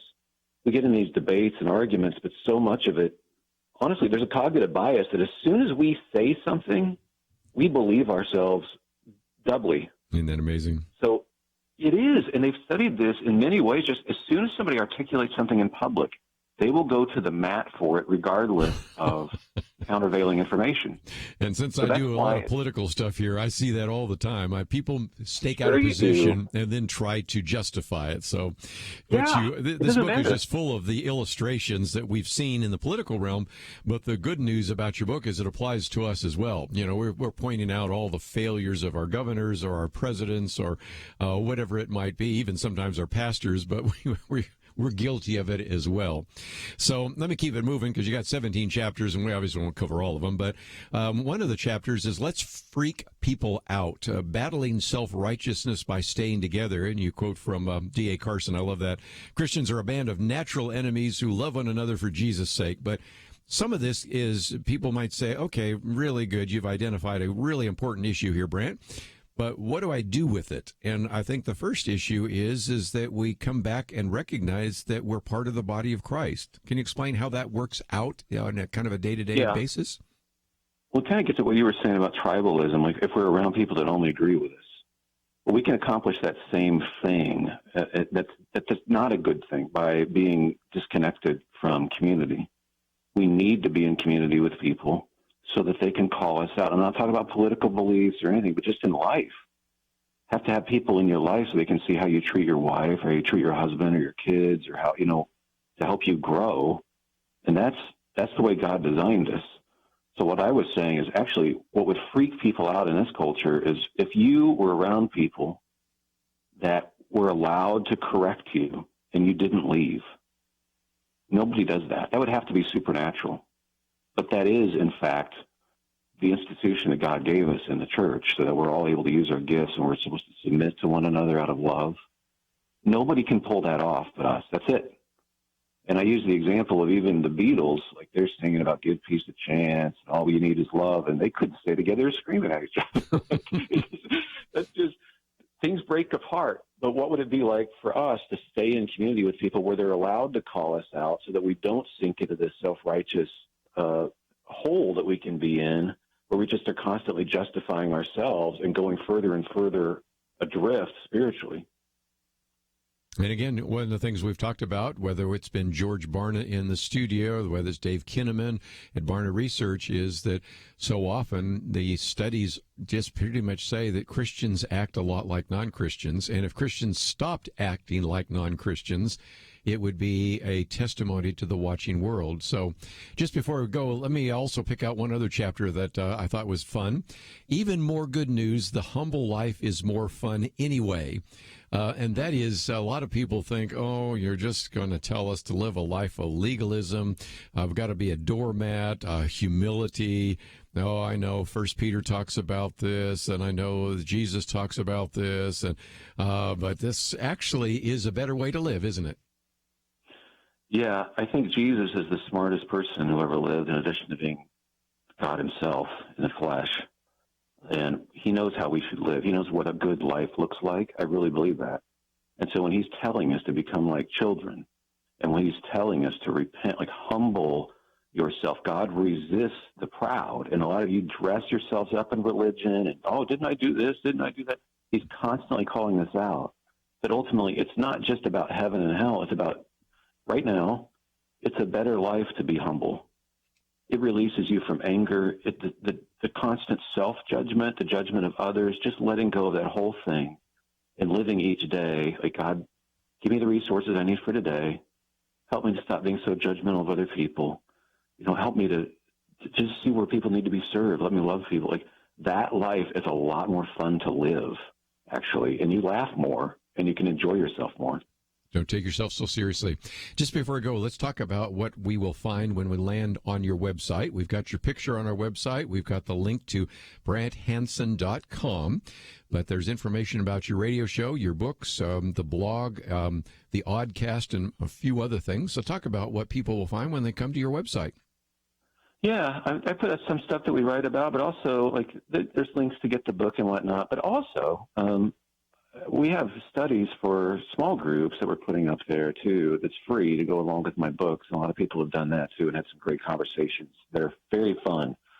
So we do that as well. And, I just want to encourage people to check it out if they want. It's Brant Hansen. It's Hansen, BrantHansen.com. That's one of the reasons I put up the link there, because you have to make sure you spell it correctly.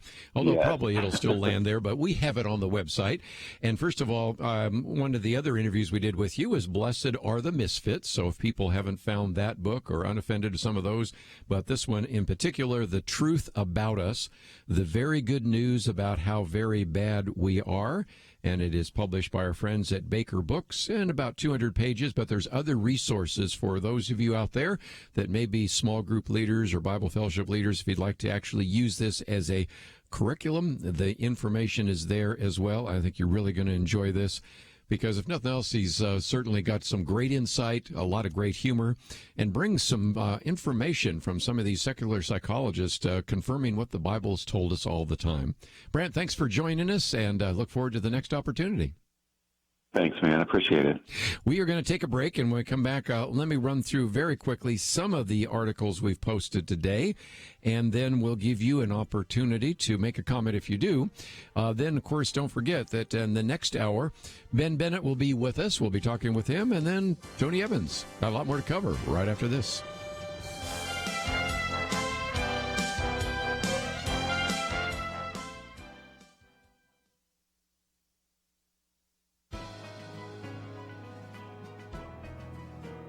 Welcome to the First Liberty Briefing. I'm Jeremy Dice. The United States Department of Health and Human Services recently announced through its Office of Civil Rights that HHS is pursuing an enforcement action against the state of California. You see, something known as the Weldon Amendment guards against states accepting federal dollars to require those using its health insurance to fund abortion services. It seems that the state of California has required the Guadalupanas Sisters, a Catholic order of religious women headquartered in Los Angeles, to fund abortion services through the premium they pay in insurance services.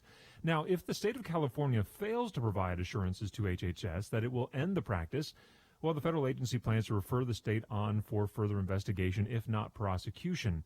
You would think that in the years since our Supreme Court decided Hobby Lobby and over the years of litigation concerning the Little Sisters of the Poor, that states would begin to understand that they just can't force its citizens to violate their religious conscience. As Justice Anthony Kennedy wrote in his concurring opinion in Burwell versus Hobby Lobby, in our constitutional tradition, freedom means that all persons have the right to believe or strive to believe in a divine creator and a divine law. For those who choose this course, free exercise is essential in preserving their own dignity and in striving for a self-definition shaped by their religious precepts. To learn how First Liberty is protecting religious liberty for all Americans, visit firstliberty.org. I'm Kelly Shackelford, President and Chief Counsel of First Liberty Institute. Some people think our religious freedom will soon be gone, but that's not true. The fact is that First Liberty, a national network of America's top attorneys, is winning over 90% of our cases. We defend religious freedom for people like you. Go to firstliberty.org and read the exciting story. That's firstliberty.org.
Now, back to Point of View, your listener-supported source for truth. After a few more minutes, let me just mention that we have posted quite a number of articles here today. One of those, the first article, is People Are Hungry. Since we kind of moved some of the conversation around here, I'll just let you read it. But it, I think, illustrates a point that I've been trying to make, and that is there are some, as I pointed out in my commentary last Tuesday, called Dollars versus Death, to actually some will say, well, if we open up this economy again, we're doing that just because of the stock market. You know, the governor of New York said no one should be talking about social Darwinism for the sake of the stock market. Will not put a dollar figure on human life. Well, first of all, as I point out there, we're not talking about people in the stock market, or quite frankly, rich people, wealthy people probably will be able to survive this pandemic. People on the lower end of the economic scale, probably not. And that's why I posted this piece, which comes from Jose Andres, that appeared in the Washington Post, pointing out that people are hungry. He says, they say you cannot see hungry. Well, we can see thousands of cars outside of a food bank, and we recognize that people are. And his argument is we need to kind of rethink how we do this, because we are blessed, as he says, with great farms and a food supply chain that delivers to restaurants, hotels, and supermarkets. And in normal times, the private sector does most of the work, supported by a kind of an invisible army. But in these normal times, we sort of take it for granted. But these are not normal times. Right now, we have a situation in which dairy farmers are dumping millions of gallons of milk into lagoons and pits and destroying millions of eggs. Vegetable farmers are just simply plowing over rich produce back in the ground. Food banks are overwhelmed. And just think about the elderly that don't feel safe shopping in supermarkets. So, again, he's pointing out that even restaurants, which are the second largest private employer in the country, have been facing some problems, and the Small Business Administration is completely overwhelmed. We'll talk about that tomorrow with Representative Van Taylor a little bit on this Paycheck Protection Program. The USDA has got money for agricultural, for farmers, but it's pretty much earmarked for the loss, farmers' loss, but not for feeding the hungry. And so we kind of have a broken food chain. And if we can't get the economy moving back again, we're not just talking about the 22 million people without jobs. We're talking about people that are going hungry right now, that have maybe a little bit of food in their refrigerator, and that is it. And the only way they're going to get any more food is if they maybe have access to a car and can drive to a food bank if it's open, if it even has equipment and material and food for you, or maybe one of these central distribution areas. This is looking a little bit more like the Great Depression than anything we've seen in recent memory. So that's one of the reasons I wanted to post that there, to maybe inject a little bit of reality to what is going on. And at the same time, as we've pointed out, this is still a deadly virus. People are dying. But one of the things that Dennis Prager raises is, what if the roles were reversed? Because he points out, if you look at on Sunday, the numbers are now higher. But back then you had 18,000 people that in New York metropolitan area that died out of 35,000. In other words, 52% of all the deaths in America occurred in New York metropolitan area. And then he just turns it around. And so for our listeners in Georgia and North Carolina, think about this for a minute, because he says, let's imagine the reverse is true. Imagine that Georgia and North Carolina, two contiguous states that, like the New York metropolitan area, have a combined total of about 21 million people, had 18,000 deaths, while Metro New York had 858 deaths, the total number of deaths at that time at North Carolina and Georgia. Do you think that the New York metropolitan area would close down its schools, stores, restaurants, and small businesses? Would every citizen of the New York area, with the few exceptions of those engaged in absolutely necessary work, be locked in their homes for months?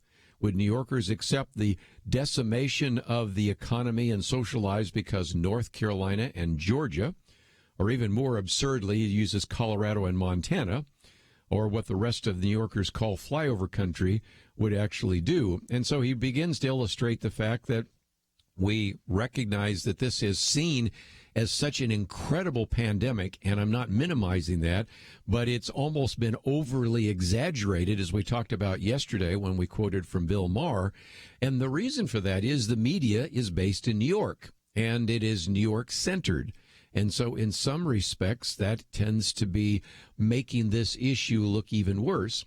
And he ends by quoting from Thomas Friedman, who's a columnist for the New York Times, who I quoted just recently. Sometimes I quote him in a favorable light, sometimes an unfavorable light. This one's going to be a little more unfavorable because, as Dennis Prager points out, he grew up in New York as well. And the first time he left New York to go and speak in Nashville, He thought he was going to be around a bunch of country bumpkins, he says, and this would just be a disaster. And instead, he found a beautiful city with kind and highly sophisticated people. And he said, no one I met was as cynical about other people in America as New Yorkers are.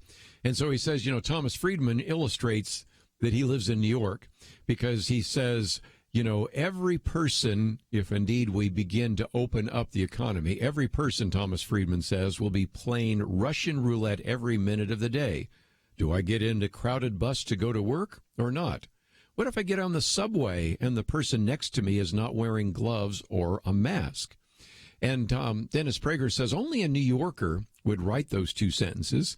He says, in the 40 years I've lived in the second largest city in America, which is Los Angeles, I've never ridden on the subway or any other intra-urban train or bus. In fact, it is common for New Yorkers to look at Los Angeles with disdain for our car culture. But nevertheless, that is the case. And he said, Thomas Friedman is a New Yorker, and because his fellow New Yorkers walk past one another on crowded streets and travel in crammed buses and subway cars, South Dakotans, he says, should be denied the ability to make a living. Obviously, Dennis Prager believes that we need to begin to loosen some of those restrictions. But I think his column, whether you agree with all the arguments he makes or not, is, I think, a very powerful argument for the fact that this is going to have to be done in stages. Because when we start encouraging you, as we will probably this week, to contact your governor, there are very different circumstances in many states, and especially when you look at some of the numbers, when he points out that not only are half of all the deaths occurring in New York, you can take another 41 states and find that they only account for a very small percentage, 21% of all the COVID-19 deaths. So there are some places where we aren't facing the very dire pandemic and other places where we're up to a hot zone in its concern. One of the things I also want to point you to today is my Viewpoints commentary. Matter of fact, Tim Wildman of American Family Radio read it and would like me to be on his program tomorrow. So for you AFR listeners, maybe I'll have a chance to chat with you on today's issues. But it's all about logic and virus reporting, because I point out that sometimes when we get into these conversations, it's real easy to be intimidated because you say, look, I don't have a medical degree, so I don't know anything about epidemiology, so I'll just have to trust the experts. And I give you a couple of examples where you don't have to have a medical degree. You don't even have to understand how a virus works to see some basic logical flaws in some of the things that we've been told. And so as a result, I try to help you understand that, yes, you can exercise discernment even while we're dealing with this pandemic. And so I'd encourage you to read it. And if you find it interesting, maybe post it on your Facebook page or your Twitter feed and learn a little bit more. We come back from the break, though. I'm going to spend some time, first of all, with Ben Bennett. He's with the Josh McDowell Ministry, and we're going to talk about how this pandemic is affecting the youngest generation. And then we're also going to talk a little bit later with Pastor Tony Evans. First of all, let me commend you his new study Bible, but also we're going to be talking about faith over fear. Maybe fear is rising even faster than the virus, so we'll talk with him about that right after these important messages. 2020. Is there anything important happening this year? Well, not unless you consider major disputes in various Christian denominations, international tensions over a flu epidemic, economic uncertainties, and a presidential election important. Question: where will you get real news, credible opinion, clear biblical thinking on the things that matter most? Answer: Point of View Radio with Kerby Anderson and the team. You can make sure their voices continue speaking loud and clear by taking a moment right now and joining the Truth Team. It's easy, but you do have to visit our website or make a quick call. Go to pointofview.net/team or call 800-347-5151. You have the power to make a difference. Joining the Truth Team can help ensure that millions of people will get a different opinion from the major purveyors of fake news. We don't get big advertising dollars like the networks or tax money like PBS. We depend on you. Pointofview.net/team and 800-347-5151. Point of View will continue after this.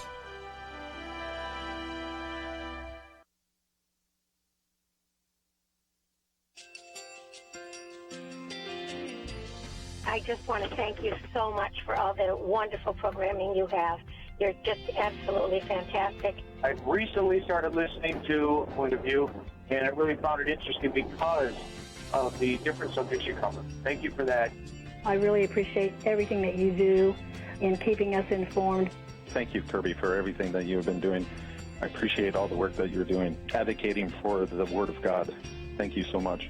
Point of View, I think, is absolutely necessary because it's a Christian perspective, a biblical worldview perspective, and receive very current, up-to-date information about what is really going on, week to week in our culture, which is changing so rapidly, and yet it's morally sliding backwards. Yeah, I'm just, first of all, I thank you guys. Y'all's program is wonderful, and enjoy it every day. I learn so much every time I listen to it. Point of View Radio Talk Show.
Hi, this is Kerby Anderson. Each day we take on the tough issues and provide a biblical perspective to them. The topics we cover are wide-ranging. Apologetics, theology, prophecy, creation and evolution, intelligent design, marriage, family, child-rearing, the millennial generation, trends in society, politics, economics, business, religious liberty, the Constitution, public policy, foreign policy, military policy, tensions in the Middle East, abortion, homosexuality, pornography, sexual ethics, media, technology, history, and America's godly heritage. We talk about anything that affects your faith, your family, or your freedom. So don't go anywhere, because Point of View continues right now.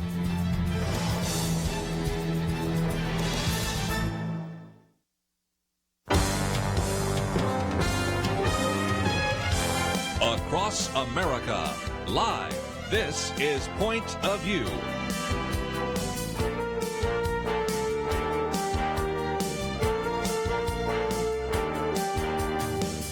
And now, Kerby Anderson. This hour, we're going to spend some time, first of all, talking with Ben Bennett, who is with the Josh McDowell Ministry. And then a little bit later, we're going to be talking with Pastor Tony Evans. And if you'd like to join us, certainly you are welcome to do so. 1-800-351-1212. If not, sit back and learn a little bit more and listen to some of the things we want to share. And one of those has to do with the podcast that will be coming out that really begins to address some of the needs of the youngest generation.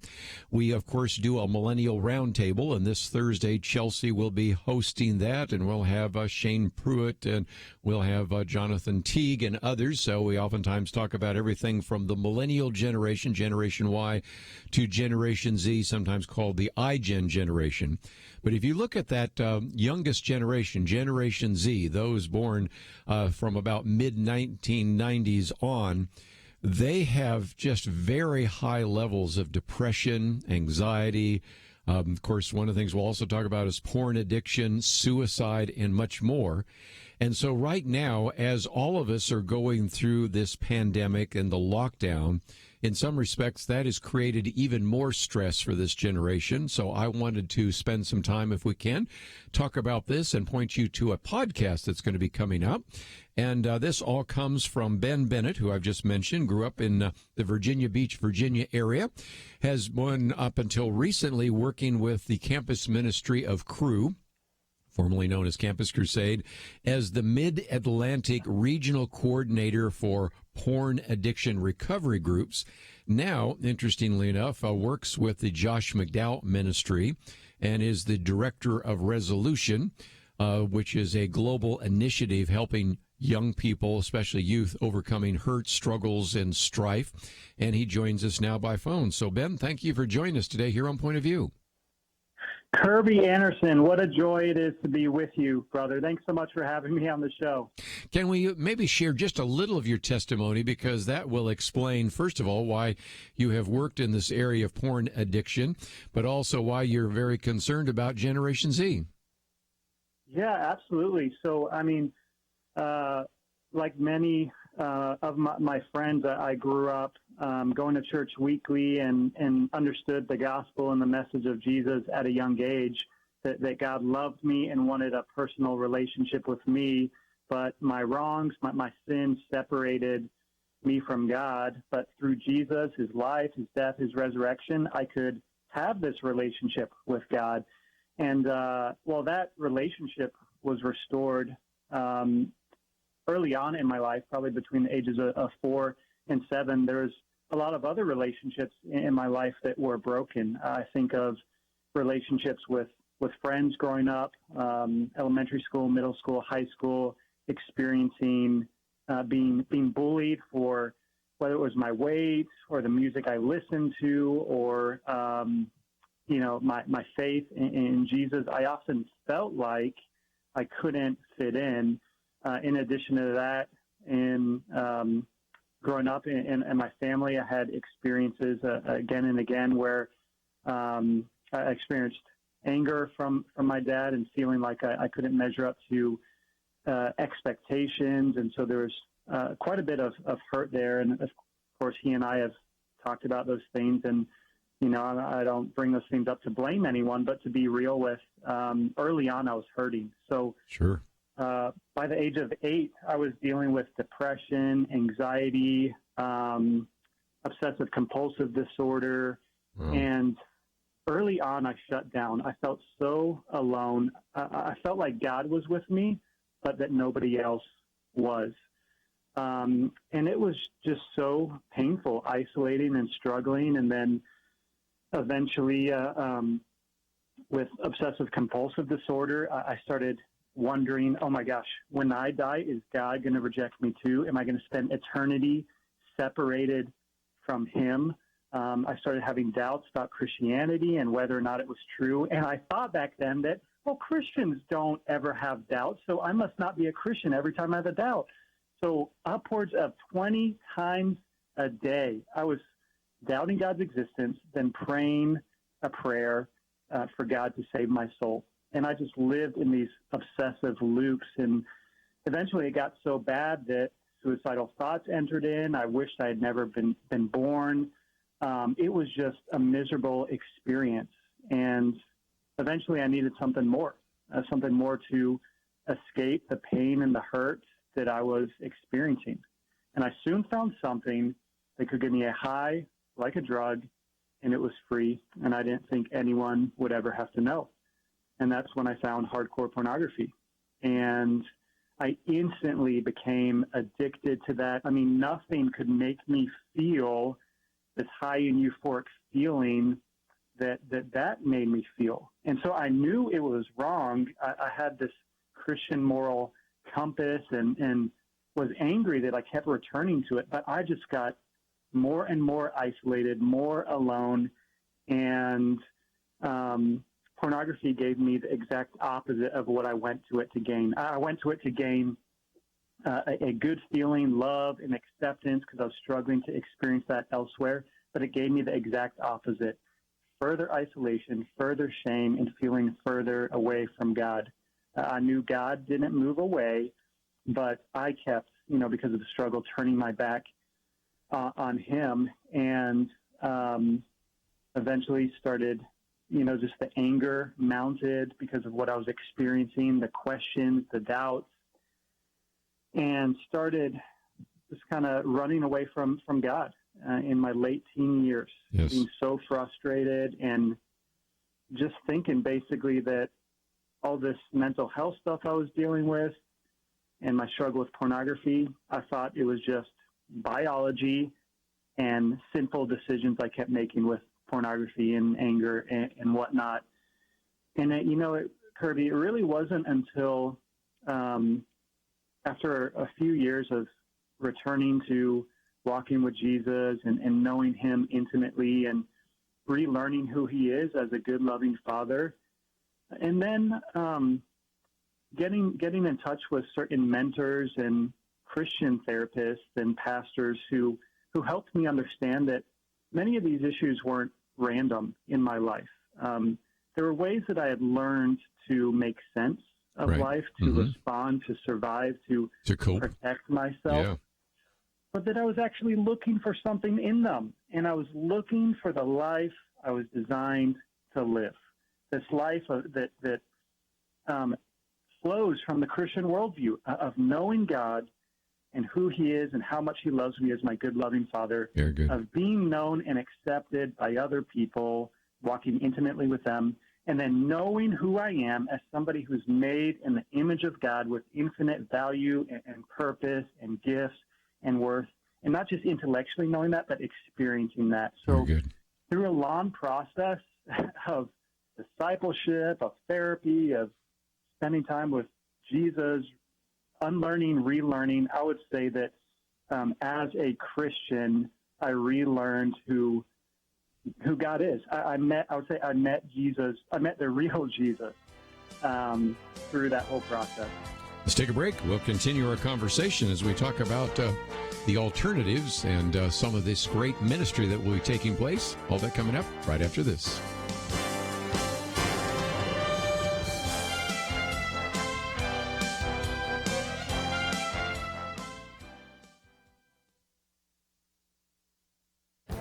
This is Viewpoints with Kerby Anderson. Whenever you see a news report or hear a comment from a medical expert during this virus pandemic, it is important to use some discernment and apply some logic. Since so much of what is reported is from medical experts, it's easy to be intimidated since few of us have a medical degree, but you don't have to know much about science or medicine to see the flaws in what is reported. A good example from a month ago were the statements about masks. On the one hand, we were told that we should not wear a mask. On the other hand, we were told that medical professionals needed masks to protect themselves. Did that mean that masks only work if you get a paycheck from a clinic or a hospital? The general public began to see through the double message being put out by politicians and healthcare experts. Now medical professionals are writing articles trying to explain the different infection rates and death rates. They frequently point to different dates when states went into lockdown as an explanation. Yet a state like Nebraska that never went into lockdown has a very low death rate, less than 1 per 100,000. Dennis Prager cites an article in the Los Angeles Times that quotes a UC Berkeley biostatistician. He argues that California has a lower death rate than New York because California issued a lockdown order earlier than New York. Prager then explains that the article undermines its entire thesis in the next paragraph by stating that Florida didn't impose a stay-at-home order until April 1st. The Los Angeles Times authors never thought to look up Florida's death rate, which is one of the lowest in the country. And it's worth mentioning that Florida has the largest percentage of elderly people in the country. So you don't have to know much about medicine to see the logical flaws in the statements by politicians and the reporting by the media. I'm Kerby Anderson, and that's my point of view. For a free copy of Kerby's booklet, A Biblical View on Anti-Semitism, go to viewpoints.info/antisemitism. Viewpoints.info/antisemitism.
You're listening to Point of View, your listener-supported source for truth. Privileged to have with us for just a few more minutes. Ben Bennett, again, is with the Josh McDowell Ministry, which is a ministry of Cru.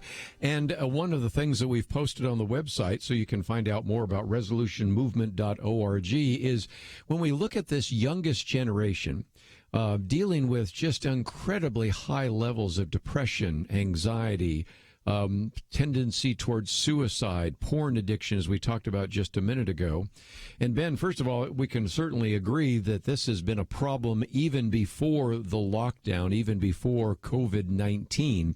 But when you have a whole generation that's not looking about like this from a biblical point of view, I tend to think that all of the things I just mentioned are going to go up.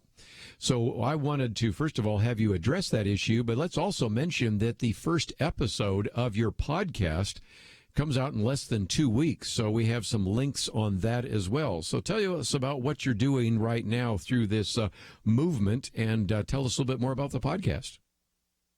Yeah. So I think that this next generation has so much opportunity and potential through education, through technology, yet at the same time they're experiencing, like you're saying, all of this brokenness and a lack of a biblical worldview. So through this movement, we want to really empower youth, help them to understand why they're experiencing these struggles, and how in those struggles they can actually find hope, and it can point them to a greater identity and purpose. And that is what the resolution is about. Healing and freedom and salvation is available through Jesus. And so the podcast is launching on May 4th. Josh McDowell and I are kicking that off. We just want to help equip youth leaders and parents who serve a teen audience with research-based, biblical, neuroscientific solutions to many of these issues that youth are dealing with. I might just mention we have a couple of things for people. First of all, they can go to resolutionmovement.org. You've got a little promo piece there. And then we also have the podcast information, and we have a link so that you can follow that about 2.5 minute video. So there's a couple of videos that you can watch. So first of all, you can see the promotion. You can get a little bit of a sample of that. And it seems to me that obviously one of the obvious targets, Ben, are people that are in ministry. That's pastors, youth leaders, Bible fellowship teachers, small group leaders. But it seems to me that if you're a parent or a grandparent and you've got one of these young people that are now starting to graduate from college, so they're not so young anymore, but the ones that have almost astronomical levels of depression, anxiety, suicide, body image issues is another one you address, pornography, porn addiction, and anxiety, and all sorts of aspects of that. These are, in a sense, very important issues that the church is going to have to address. And in many cases, we're going to have to address them outside of the church, because the last numbers I looked at showed only less than 10%, maybe even less than 5% of Gen Z actually have anything close to something like a biblical worldview. Is that fair? Yeah, that's exactly it. This is, in my understanding, the first generation in American history growing up with such a low or a minimal biblical worldview. However, a lot of their slate is blank as to their view of Christianity. They just don't really have an understanding of it. So we have an opportunity, yes, in churches, but also in communities and in schools to empower Christian young people to share this message of hope and healing and salvation with their friends. Now, again, there's an opportunity when people go to the website to join the movement. Let's talk about that for just a minute, because I've talked about parents, and I do know that we have an older audience generally, but I've always been able to identify, especially when we do our Millennial Roundtable, which we're going to do again this Thursday, a number of people calling in are millennials, but I also recognize we're starting to get some in the iGen or Generation Z area, and right now, many of them might have been in school, but nobody's in school, so they may actually be listening. So what is available both to parents and grandparents, but also to this generation, because we do have some Christians that are obviously listening to this that are part of Generation Z. What's going on, and how can they use some of the resources that you already are making available? Yeah, there's a couple of things specifically geared toward Gen Z and youth, and that's our Instagram page, our YouTube, and in both those you can just search Resolution Movement to find them, and then the website resolutionmovement.org. And Lord willing, once if things start to open up in this country, we have a live event where we will come to cities and youth groups and host this interactive message and experience to just connect with youth. And let's talk about that for just a minute. That was my next question for you, because if you scroll down, you'll see Meet Ben Bennett. And again, there is at the moment not many opportunities for those events, but some of our listeners that may be pastors or elders or deacons or church leaders might say, oh, this would be really good. We've got a lot of young people in this community, and maybe we can put together an event, maybe not even in our church facility, but nearby, to draw this generation and to really challenge them. So, again, we can't do it at the moment, but I suspect the country is going to open up again. And what would happen if indeed somebody invited you to come and speak at one of these events and put on this program? Oh, I would absolutely love that. And how that basically works is we offer to come in and first speak and equip the trainers and leaders with a overall understanding of these issues from a biblical worldview, but also informed by research and neuroscience and psychology. And then right after that, I have this interactive message and speaking to youth, and it covers all of these issues, but it shares my story throughout it. But at the end is a call to action and inspiration to, hey, let's see, rather than just seeing all of these issues as problems, which they are, what if we also saw them as opportunities to reach our friends with the gospel, reach them with healing because they're hurting and they don't know how much they are loved and that they're here for a purpose. So that's really the heart behind it, and just to come and serve alongside what God is already doing in local communities. Let's talk about how you can connect up. And first of all, if you click on the picture of Ben Bennett, you will see that we have a link to his Facebook page for the movement as well as his Twitter feed. If you go into resolutionmovement.org and scroll down, you'll see a couple of other things. You'll see a link to the YouTube, which is one of the places where you can see some of this material, and then also Instagram. So whether it's Instagram, Facebook, Twitter, YouTube, we got it all covered. And so we got lots of great information there as well. And so these podcasts will start coming out May 4th. But just before we go, talk about what you're going to be covering over the next couple of weeks and how frequently will they come out?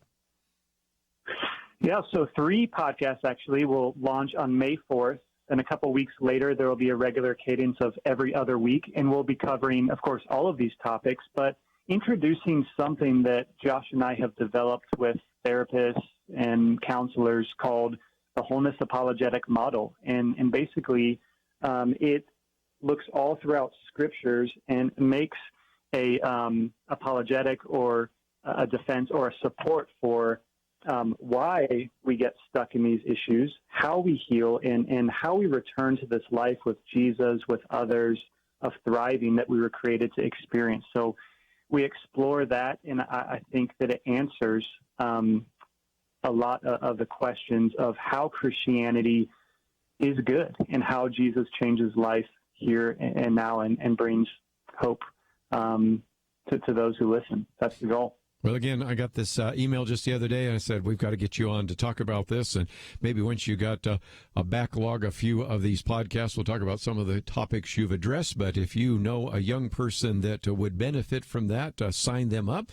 If you would benefit from learning some of this, there is a podcast and, of course, a website and so many other great resources. So, Ben, thank you for joining us, and say hello to Josh McDowell for us. Will do. Thanks so much, Kerby. Appreciate you. Going to take a break, and when we come back, we're going to talk with our good friend, Pastor Tony Evans. We're going to talk about a couple of things. First of all, we will once again feature his Tony Evans study Bible, so well done.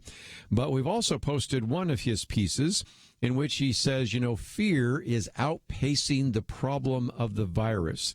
And so we're going to talk about some of the issues that are related to this idea of faith and fear during this time of the pandemic.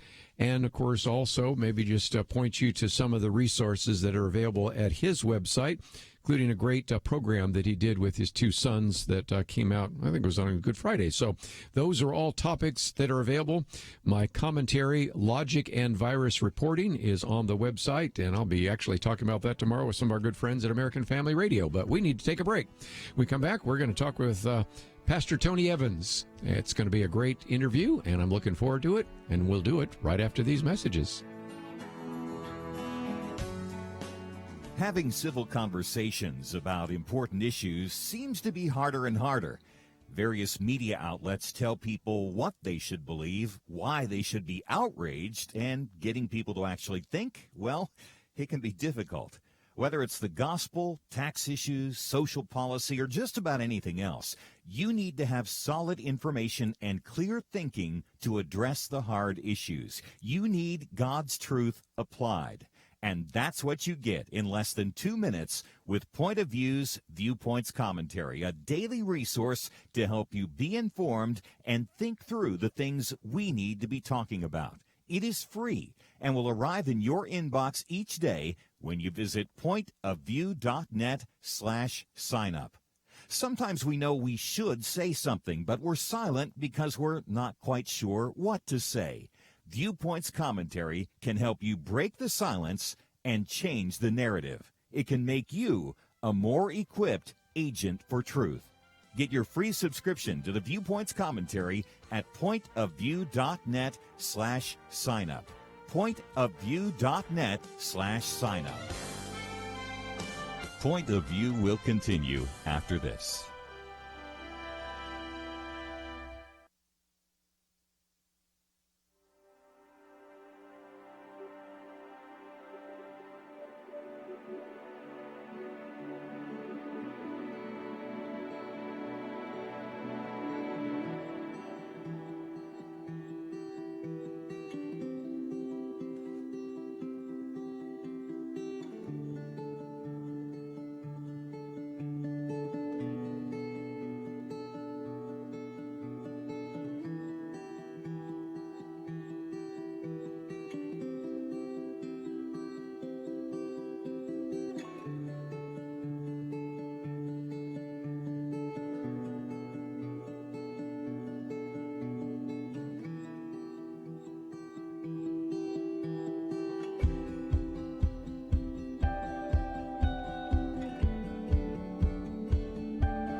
You are listening to Point of View.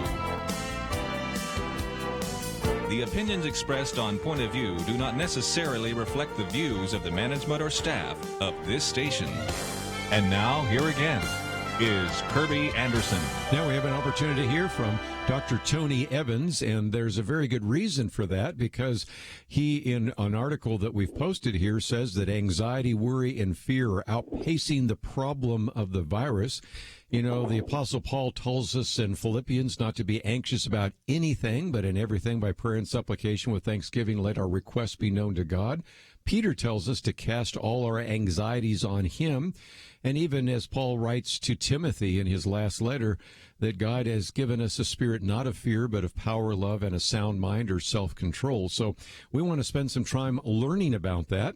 We have a link to tonyevans.org. And first of all, let me commend to you The Kingdom Men Calling, just a great piece that is available, which includes not only Tony Evans, but his sons Jonathan and Anthony in a great presentation. Of course, we've talked with him in the past about the Tony Evans Study Bible, which is just outstanding.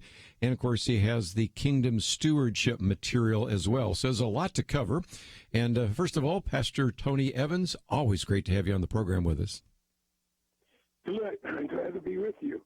Let's, if we can, maybe just even remind our listeners to pray for you, because this has been a tough last year. You lost your father. You lost, of course, your wife and ministry partner, Lois. I know there are health issues with your daughter, and I could go on and on. I've heard Jonathan, your son, talk about those the other day. So for anybody that says, well, you don't understand what anxiety is, they don't know what the Evans family's been going through over this last year, do they? Yeah, it's been quite a season of loss for us. It's been, quite frankly, it's been devastating to go through all the loss that we've had. We've had to lean on the Lord like we've never had to lean on him before. So with that in mind, we've had to trust for his peace to override our pain and for his grace to override our grief. And he is faithful. And so we're trusting God, even in the midst of it, to see us now through this pandemic. And we're having to be comforters for a lot of people. And so that's where we are right now. Sure.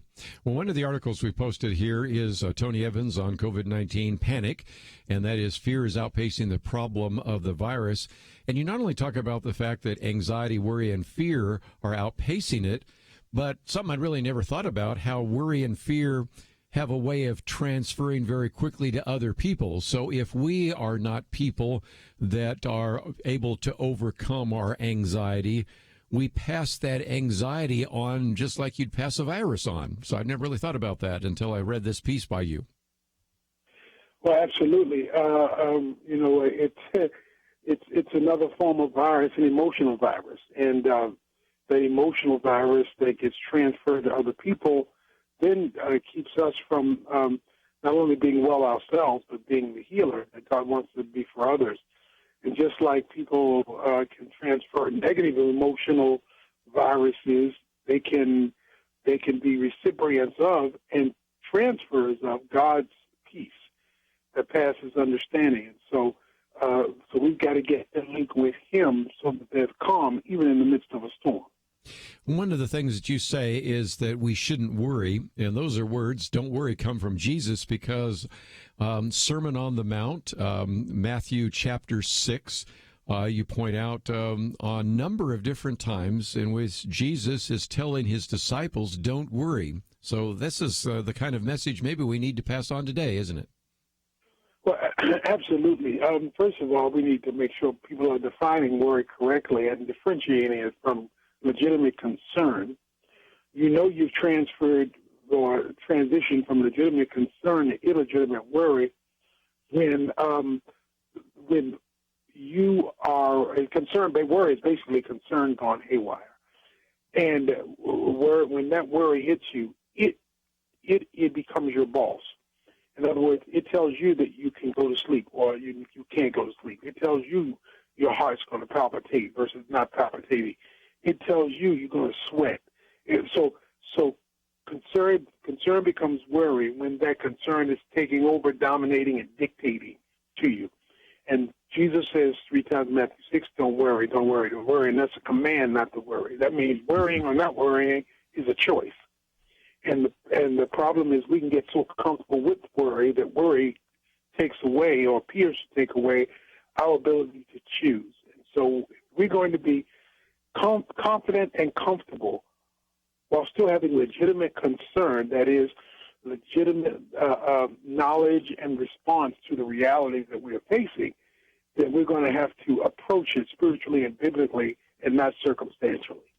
And again, a lot of this has to do with this issue of anxiety that we talked about just a minute ago, Philippians 4:6 and other passages.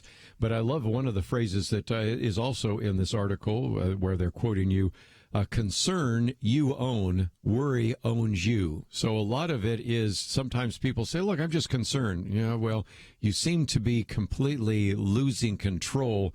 And that's back to the issue in which worry becomes so dominant that you can't think about anything else. And maybe there are some concrete steps we can take to make sure that we don't ratchet up that worry. Can you give us some ideas? Absolutely, absolutely. Well, let's start with what Jesus said. Jesus basically says that if you do not start with God, then you will be more prone to worry. He says, when you look at nature, he uses the birds, he uses the flowers, and he says you don't see them with ulcers. You've never met a bird that has had an ulcer problem. And the reason why you've never had a bird with an ulcer problem is because God the Father, your Father, cares for them. So he starts with not just God the Creator, but God the Dad. He says, your Father. Many times when you talk about God, you talk about him in a transcendent way. He's distant. He's way out there. When you need a God who is close, up front here. And he says the way you can do that is knowing that God, the Creator, is also God, the Father. And the Father cares. That's why he tells us in verse 33 to seek first the kingdom of God. Mm-hmm. He says, your Father knows you have need of these things. He knows there's a virus there. He knows that there's a work problem because of the virus there. He already knows the situation. So that deals with God's omniscience. This did not catch us by surprise, catch God by surprise, and caught us by surprise. And because your daddy, who is also God, is dealing with a kingdom, and the word kingdom is rule or authority. In other words, he's in charge. But the God who's in charge is also your daddy. So when you understand, my kids attend my church. At my church, I'm the senior pastor, but I'm also their dad. Yes. So while I have a governing role at church of which oversees them, I have a relational role that takes care of them. And when you bring the Creator God who rules and understand he's also your daddy, and you begin to talk to him as a dad and not merely as a transcendent overseeing God, he says he will meet all your needs. And when you get confident in that, you can get peace in that. You know what? I love that balance because on the one hand, you have God, the creator, God, the omniscient order of the universe. And I know you in the past have said that if you shrink the size of God, then, of course, it also shrinks your faith. So that you have to trust in his omniscience and his omnipotence. But the other part of that, which you talk about here as well, is when you experience God as daddy, not just the creator, then he can calm you down. So those are some very important principles. And I thought we'd take a break, but when we come back, we might continue talking a little bit more about any other kinds of ways in which we can pray, how we can make wise decisions in the midst of this. But then I also want to encourage all of you, maybe even as you go to the break here, if you have access to a computer, go to tonyevans.org, because what you will find there, and of course we also have a link to Urban Alternative, we have all of those there, you will find some of the great resources that are there, and you would find out a little bit more about the Kingdom Men Calling, because I want to talk about that, Kingdom Stewardship, and of course, most importantly, just an incredible Bible that we've talked about before, the Tony Evans Study Bible, which I think you're going to find very helpful in terms of knowing how to study God's Word. And one of the things we always love about Pastor Tony Evans is that Dr. Evans just has this ability to not only pull God's word out and make it meaningful, but to give us really practical application, as we do have in his Bible, that we would certainly commend to you. And so we have an opportunity for you to find out more. Perhaps you'd like to order a copy of it because most of you probably can't find a bookstore that is open or a Bible store. And so we've got all those resources available on our website at pointofview.net. And, of course, we also have a link to tonyevans.org. Let's come back and talk about how can we pray during this pandemic and how can we make wise decisions. All that coming up from Pastor Tony Evans right after this.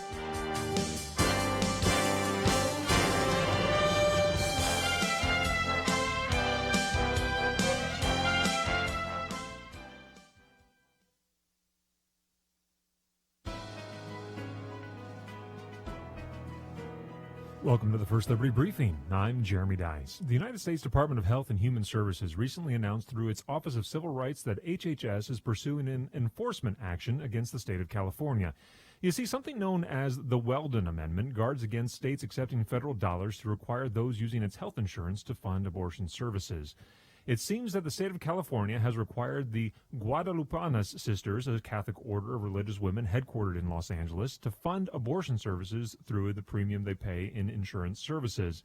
Now, if the state of California fails to provide assurances to HHS that it will end the practice, well, the federal agency plans to refer the state on for further investigation, if not prosecution. You would think that in the years since our Supreme Court decided Hobby Lobby and over the years of litigation concerning the Little Sisters of the Poor, that states would begin to understand that they just can't force its citizens to violate their religious conscience. As Justice Anthony Kennedy wrote in his concurring opinion in Burwell v. Hobby Lobby, in our constitutional tradition, freedom means that all persons have the right to believe or strive to believe in a divine creator and a divine law. For those who choose this course, free exercise is essential in preserving their own dignity and in striving for a self-definition shaped by their religious precepts. To learn how First Liberty is protecting religious liberty for all Americans, visit firstliberty.org. I'm Kelly Shackelford, President and Chief Counsel of First Liberty Institute. Some people think our religious freedom will soon be gone, but that's not true. The fact is that First Liberty, a national network of America's top attorneys, is winning over 90% of our cases. We defend religious freedom for people like you. Go to firstliberty.org and read the exciting story. That's firstliberty.org.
Now, back to Point of View, your listener-supported source for truth. We have a few more minutes with Dr. Tony Evans, and again, we can encourage you to also go to his website, which we'll talk more about in just a minute.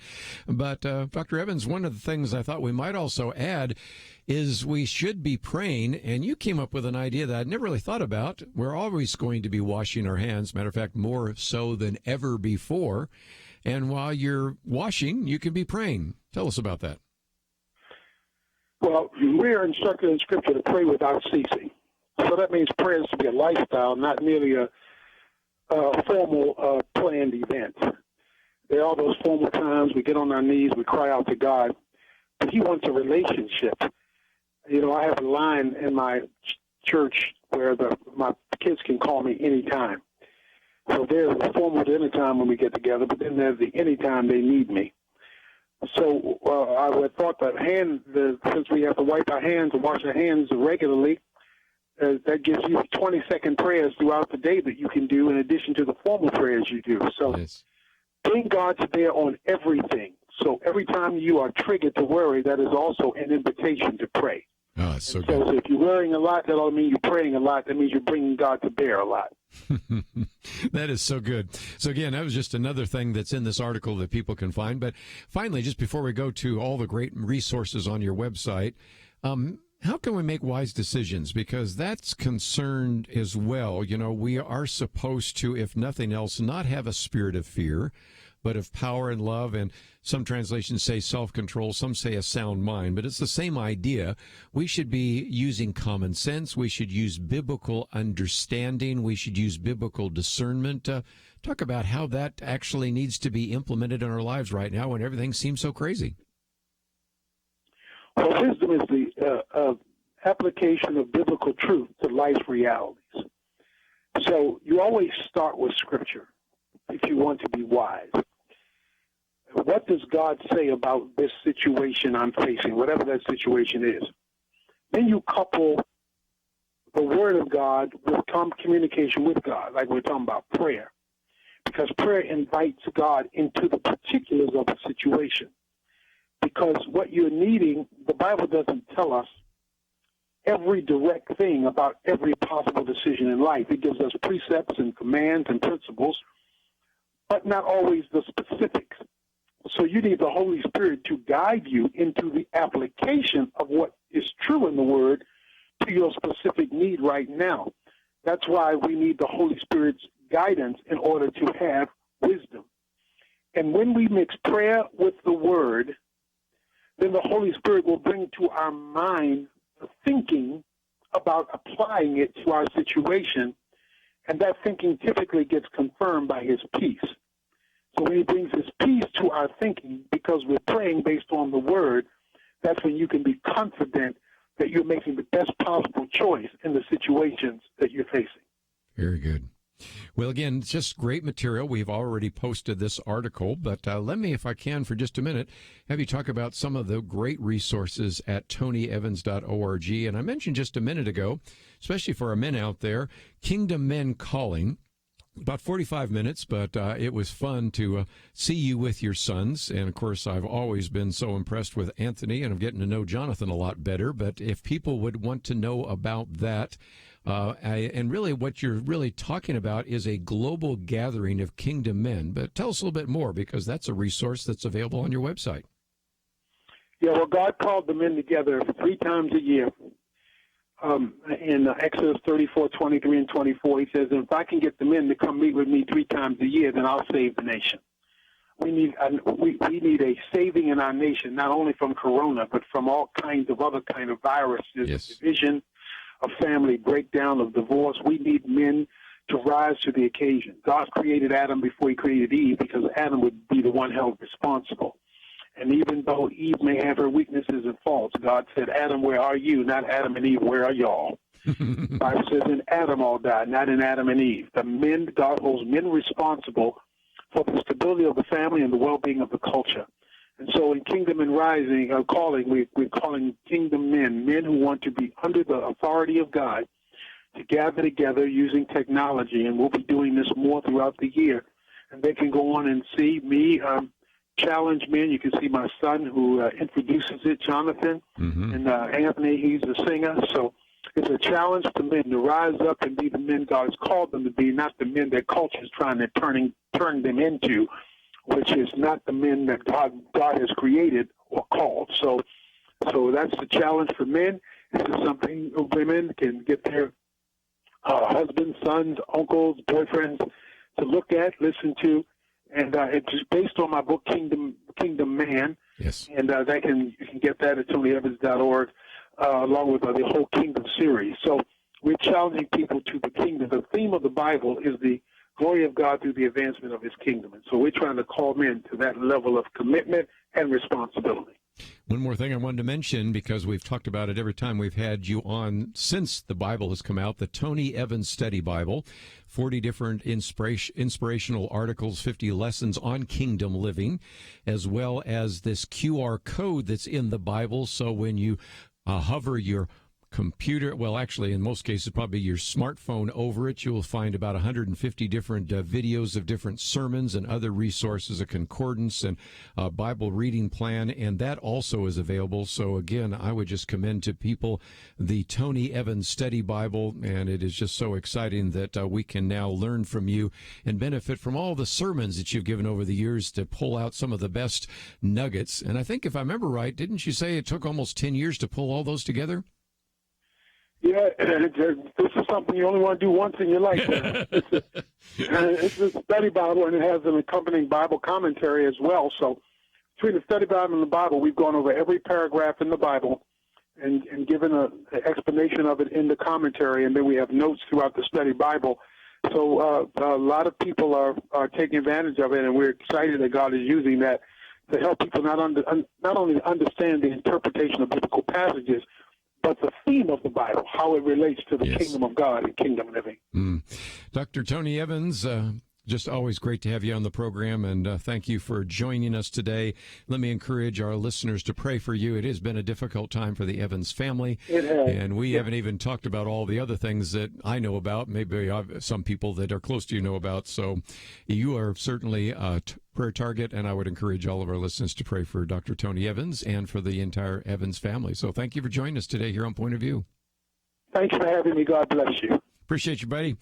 Let's, if we can, just before we wind down today, talk about some great resources. And I think you've already figured it out. We've already spent the time talking with three very intelligent men, godly men that are really trying to reach each segment of our society. So if you'd like to know a little bit more about how to reach out to that Gen Z population, Ben Bennett was with us, of course, talking about just the need for us to maybe get off of ourselves and not get so self-righteous. Brant Hansen, of course, was with us in the first hour. And then, of course, Dr. Tony Evans on how fear should not dominate your life. We are given a spirit not of fear, but of power and love and a sound mind. And so that's really what we talk about here on Point of View, and we'll continue to do so. In addition to all those great resources from these three men, we also want to encourage you to go to the website. You're going to find, for example, my Viewpoints commentary there is today, Logic and Virus Reporting, and that is one. We have a video by Michael Gillen. He's actually going to be with us on this program tomorrow at the 2 o'clock hour, or be the 3 o'clock hour Eastern, or whenever it might be in your particular time zone. And so we'll be chatting with him again. So that's available. And then we're going to give you some maybe new action items in the future. So you want to visit all of those. And if you benefited from any of these conversations or like to hear them again, you can download the podcast. And it's all available at our website, pointofview.net. I want to thank Doug for his help behind the scenes in engineering, and Steve for his help as the producer. Have a great day. We'll see you back here tomorrow on Point of View. We live in a digital generation. Point of View is reaching this often overly plugged-in generation with truth. You can keep up with us 24 hours a day using your phone, your tablet, your laptop, or your desktop. Search for the Point of View Radio Talk Show on Facebook, where you can keep up with today's issues, learn about current and upcoming guests by liking us on Facebook. Also, follow us on Twitter. Our handle is @PointOfViewRTS.